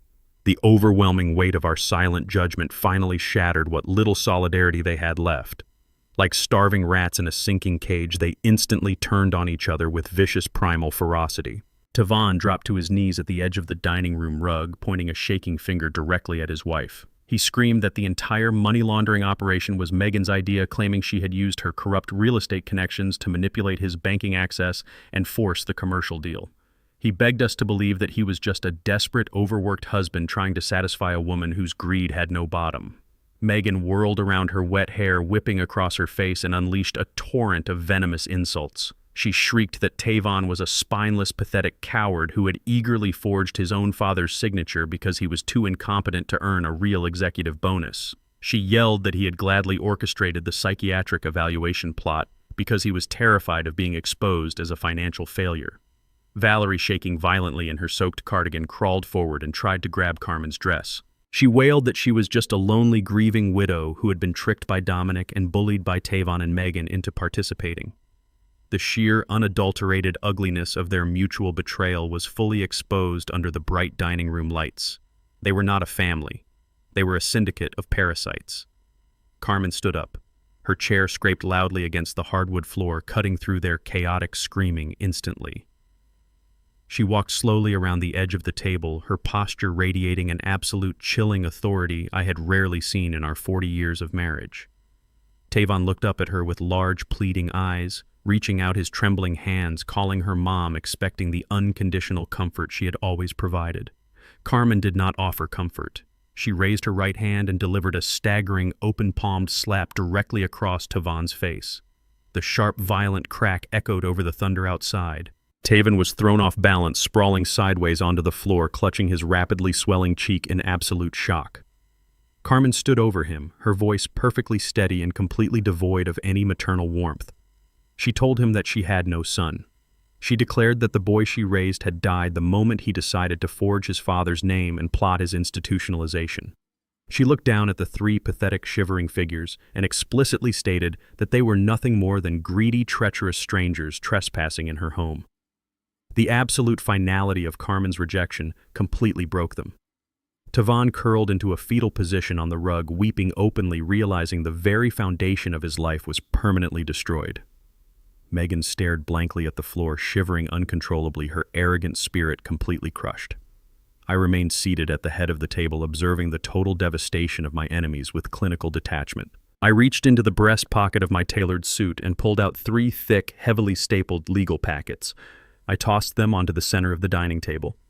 The heavy paper landed with a solid, authoritative thud right next to the crystal centerpiece. I leaned forward, resting my forearms on the table, and spoke for the very first time since they had entered my home.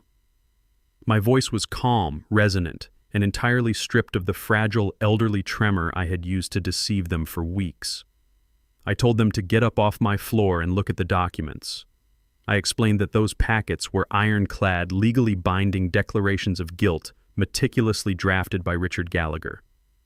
They outlined every single detail of their conspiracy, the forgery, the offshore wire transfers, the money laundering operation, and the fraudulent commercial real estate transaction.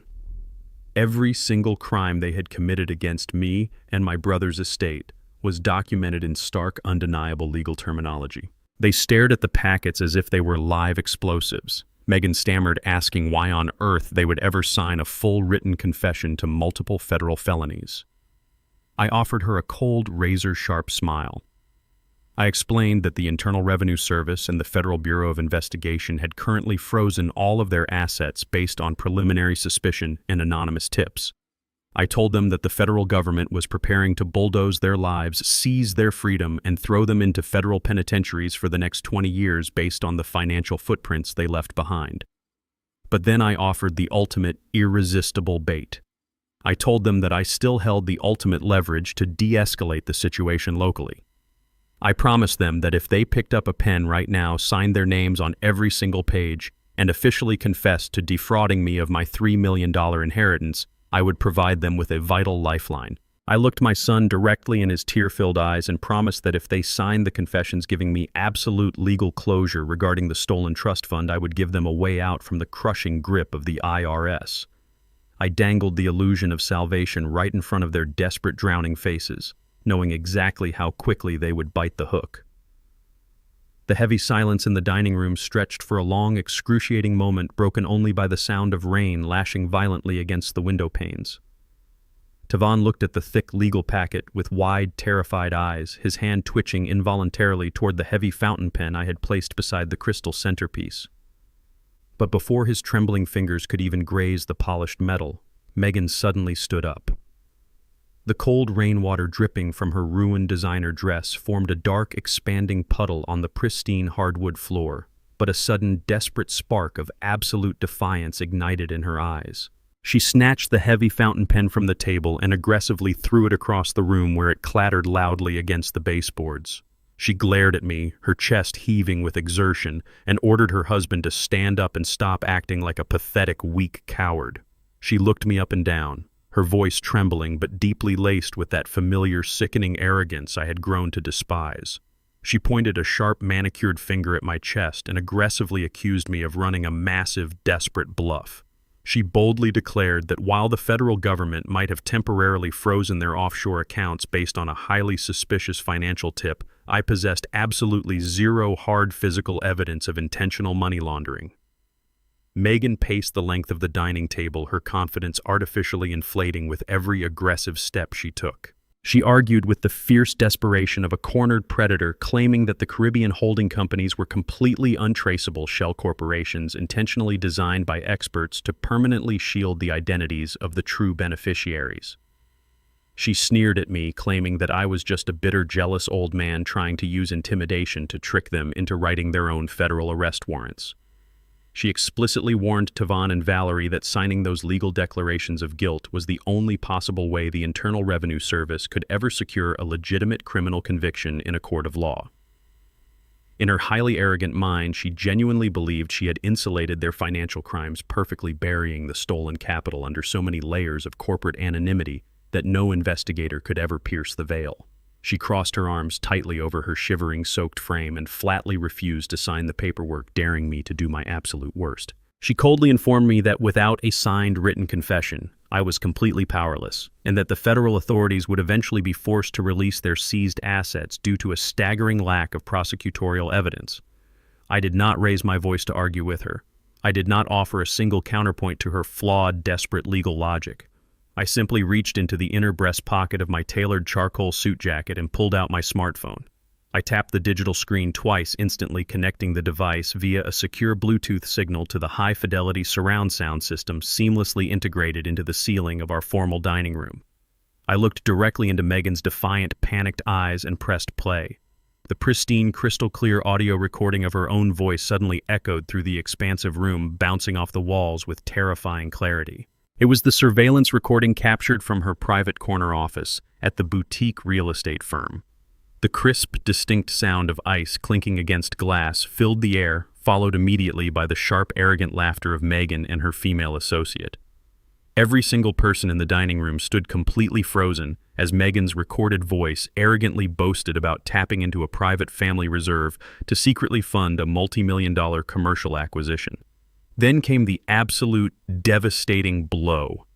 Her own voice boomed from the overhead speakers, casually referring to me as a clueless old black man who was too busy playing the noble, sentimental patriarch to realize he was being robbed blind by his own family. Carmen gasped quietly from her seat, her hands flying to her mouth in sheer, unimaginable horror. The color instantly and violently drained from Megan's face, leaving her looking like a terrified ghost. But I was not finished dismantling her illusion of safety. I tapped the screen again, skipping directly to the most highly radioactive recording in my entire digital arsenal. The audio abruptly shifted to the frantic closed-door meeting between Megan and Tavon that took place right before my birthday dinner. The entire room listened in suffocating, agonizing silence as my son and daughter-in-law explicitly and methodically detailed their international money laundering operation. Megan's recorded voice proudly explained how Valerie had introduced them to Dominic, the syndicate launderer. She meticulously outlined how the stolen $3 million was being aggressively funneled through Caribbean ghost companies to generate fraudulent investment invoices. She explicitly stated on the recording that they were executing this complex scheme to actively evade the Internal Revenue Service and completely conceal the illicit criminal origins of their stolen fortune. I paused the playback. The heavy, agonizing silence returned to the dining room, suffocating the three trespassers. I looked at Megan, whose arrogant defensive posture had completely and utterly disintegrated. Her arms dropped limply to her sides, and her mouth hung open in absolute paralyzing shock. She realized in that exact horrifying moment that her supposedly secure, pristine corner office had been completely compromised. The undeniable, foolproof evidence of their massive, premeditated federal crimes had just been broadcasted aloud in my home. I placed my smartphone face down on the dining table right next to the legal packets. I looked at the three trembling, utterly defeated figures standing before me and delivered the final manipulative psychological strike. I informed them in a cold, clinical tone that the Internal Revenue Service Criminal Investigation Division already possessed physical copies of those exact audio files. I watched their eyes widen in absolute primal terror as I laid out my final, highly calculated proposition.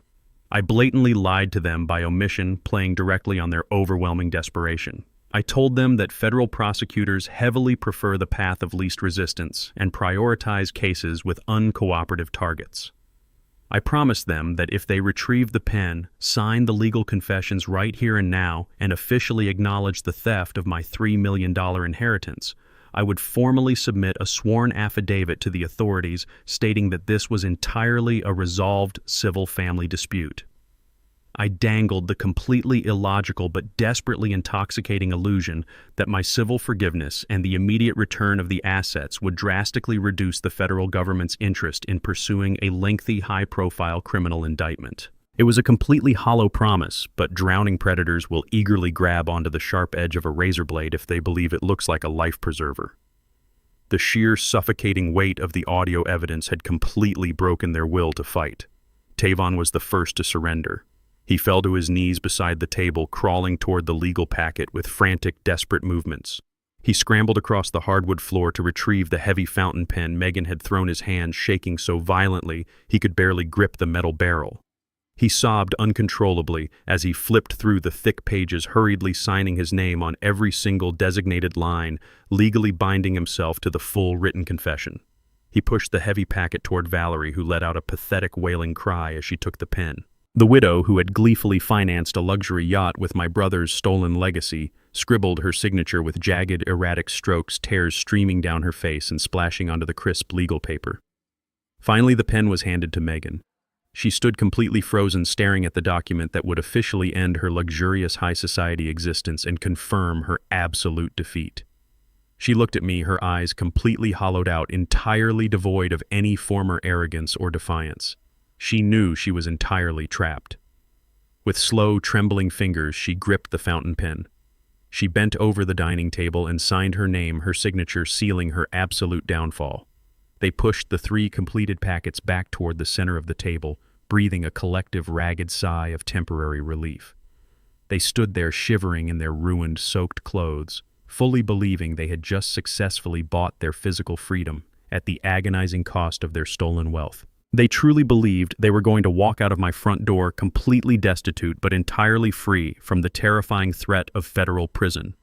I reached across the formal dining table and gathered the three thick legal packets. I did not rush.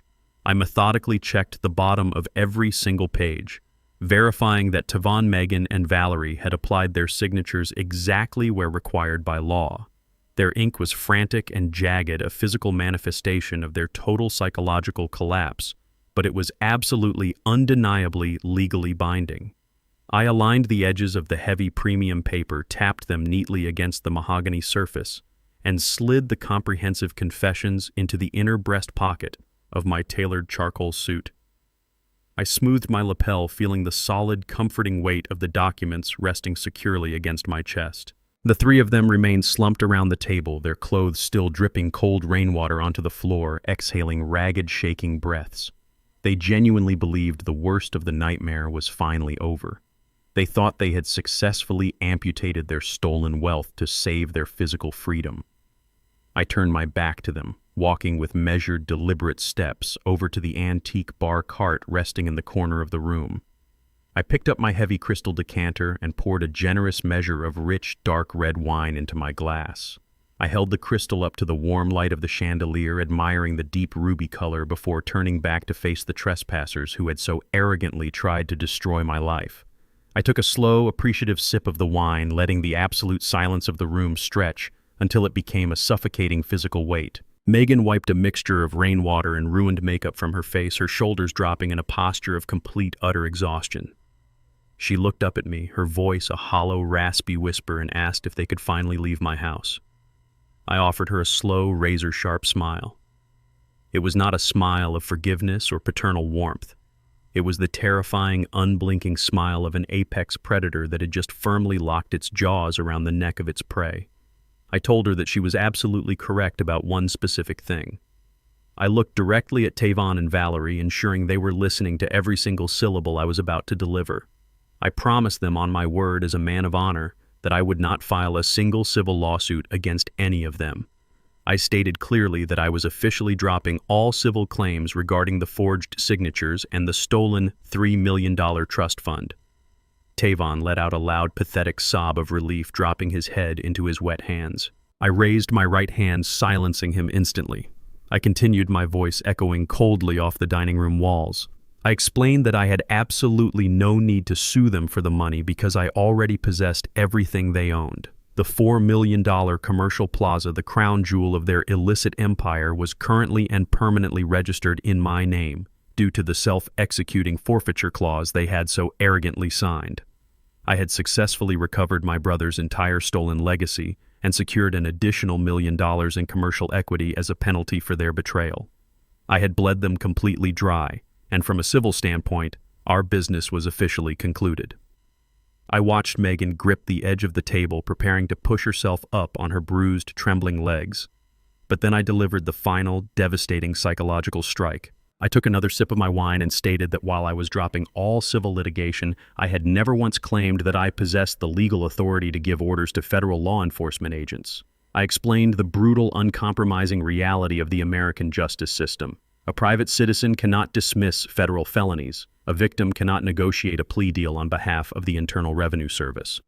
I told them that federal prosecutors prioritize cases with airtight, undeniable evidence, which was exactly why I needed them to sign those comprehensive written confessions.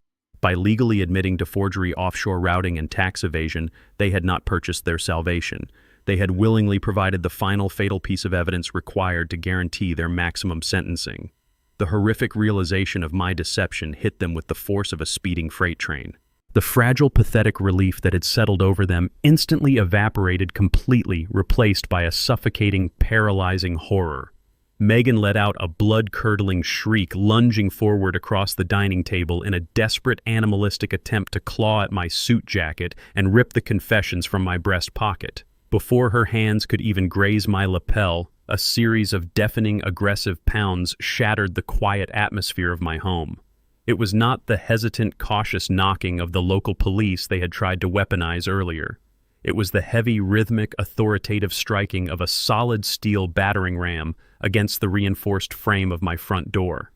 The sound vibrated violently through the floorboards, completely drowning out the roaring thunderstorm outside. I did not flinch. I calmly reached into my pocket, pulled out my smartphone, and tapped the digital icon to instantly disengage the heavy electronic deadbolt for the second time that night. The front door was violently thrown open, crashing against the hallway wall with explosive force. The foyer instantly filled with the harsh crackle of encrypted radio traffic and the blinding beams of high-intensity tactical flashlights. A tactical swarm of heavily armed men and women poured into my home, They moved with precise military efficiency, completely dominating the space. They wore dark, heavy tactical windbreakers prominently emblazoned with the bright, unmistakable yellow lettering of the FBI and the IRS, Criminal Investigation Division. Their heavy combat boots pounded against the hardwood as they flooded into the formal dining room, instantly surrounding the dining table and trapping Tavon, Megan, and Valerie in a completely inescapable, highly armed perimeter. The lead federal agent, a tall, imposing man with a deeply lined face and a gold shield clipped securely to his belt, stepped to the front of the tactical formation. He locked eyes with me, giving a brief professional nod of acknowledgement. I reached into my suit jacket, retrieved the 3 freshly signed legal packets, and handed them directly to the federal agent. I stated clearly that the primary targets had officially waived their right to counsel and provided full, uncoerced written confessions to the financial crimes outlined in his dossier. The agent inspected the fresh ink on the signatures, closed the thick folder, and turned his uncompromising gaze onto my son and my daughter-in-law. He did not read them their rights with gentle courtesy. He barked the federal charges with aggressive, terrifying authority that echoed over the thunder. He announced that they were officially under arrest for criminal conspiracy to commit wire fraud, massive international money laundering, and severe federal tax evasion. Tavon began to hyperventilate, screaming that he was a bank vice president and demanding to call his corporate lawyers. The agent completely ignored his pathetic outbursts. He explicitly warned them that due to the staggering multi-million-dollar scope of their offshore syndicate connections, they were officially classified as severe extreme flight risks. Under strict federal mandates for high-level financial crimes involving international syndicates, they would be granted absolutely no opportunity for bail. They were not going to a local county jail to comfortably post a bond and sleep in their own beds. They were going directly into a maximum security federal holding facility to await a trial that would undoubtedly end their lives as they knew them. The sharp, metallic clatter of heavy steel handcuffs echoing in my formal dining room was a sound I will never forget. The federal agents moved with absolute, unforgiving precision. 2 heavily armored officers grabbed Megan by the arms, forcefully hauling her up from the hardwood floor. The sheer shock of the physical restraint shattered her momentary paralysis, triggering a violent, explosive outburst. She thrashed against their grip, her soaked designer dress tearing at the seams as she desperately tried to kick the agents. She twisted her neck, locking her wild, furious eyes onto mine, and unleashed a torrent of absolute venomous hatred. She shrieked that I was a vindictive, evil old monster, screaming that I had set them up and ruined her life out of sheer jealousy.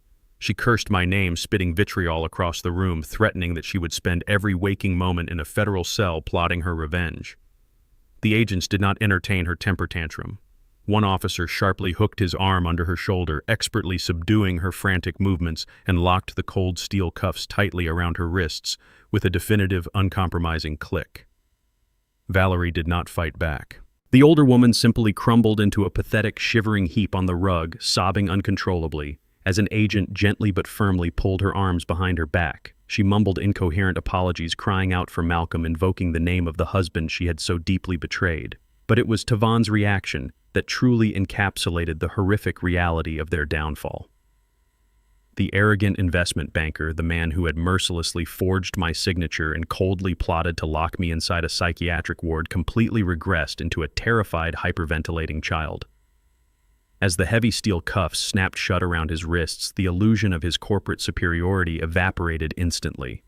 He fell to his knees, ignoring the federal agents flanking him, and dragged himself a few inches across the floor toward where I stood. Tears and rainwater streamed down his swollen face. He looked up at me, his voice cracking with a high-pitched, agonizing desperation. He cried out, calling me Dad, begging and pleading for me to save him. He screamed that he was sorry, that he would do anything, that he could not survive a day in a maximum security federal penitentiary. He pleaded with me to tell the agents it was all a big misunderstanding, to use my corporate connections to make this go away. He begged for his father to protect him one last time. I stood at the head of the table, looking down at the weeping, broken man who shared my blood, but possessed absolutely none of my integrity. I did not feel a single ounce of pity. I did not feel the protective maternal instinct that had driven Carmen to tears. I felt only the cold, hard certainty of justice. I stepped forward, towering over him, and delivered my final, unyielding judgment. I looked him dead in his terrified eyes and told him that I did not have a son. I stated clearly that a true son does not sell out the blood of his own family for a payout. I told him that he had spent his entire life looking down on the honest, grueling work that built his privilege, constantly searching for a cowardly shortcut to the top. I pointed toward the front door where the flashing red and blue lights of the federal cruisers cut through the relentless storm. I told him to go into that federal cell and finally learn what it takes to earn a single, honest $1,000. The federal agents hauled them to their feet, dragging them out of the dining room and pushing them through the foyer. The heavy oak door slammed shut behind them, cutting off Megan's frantic screaming and Tavon's pathetic echoing pleas. Through the front window, I watched as they were shoved into the back of 3 separate armored vehicles. The engines roared to life, and the convoy sped away into the stormy night, taking the absolute worst mistakes of my life with them. The house fell completely silent, the rhythmic pounding of the rain the only sound remaining. Carmen walked slowly to my side. Tears were streaming down her face, mourning the permanent loss of the boy she had raised. But she did not pull away from me. She leaned her head gently against my shoulder, her hand resting firmly against my chest. She knew the terrifying truth of what they had planned for us. In her quiet, profound grief, she silently acknowledged that I had done the only thing a true protector could do. I had saved our family from the rot within. 6 months later, the violent thunderstorms of that fateful night were nothing more than a distant memory. I stood on the expansive open-air rooftop of the premier commercial strip mall located in the heart of the city's most lucrative retail district. The property was thriving, operating at maximum capacity, with 3 massive corporate anchor tenants generating a massive, entirely legitimate revenue stream. But the sprawling concrete plaza no longer operated under the fraudulent holding company Megan had created. A massive, freshly illuminated bronze sign was mounted proudly above the main architectural archway, officially declaring the property as Malcolm's legacy.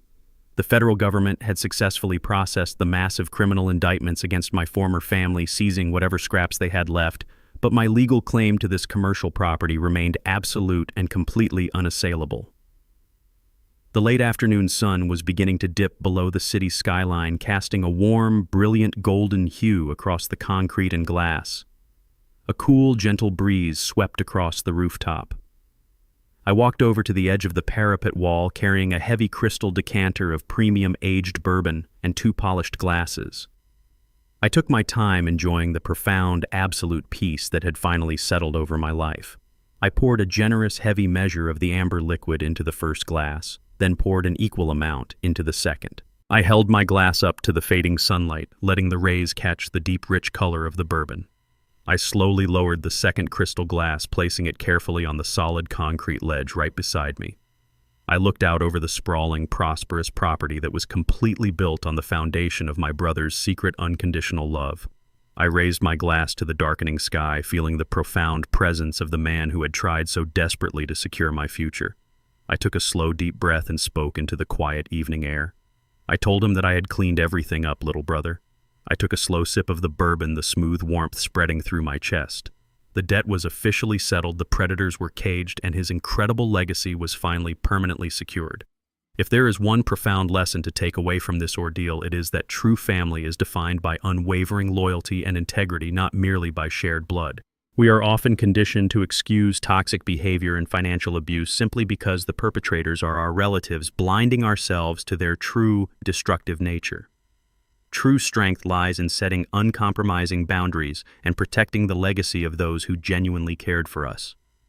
Never allow your age or your quiet demeanor to be mistaken for weakness.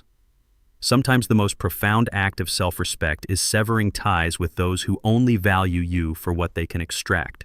If you enjoyed this story of justice and reclaiming power, please subscribe to the channel and share your thoughts in the comments below.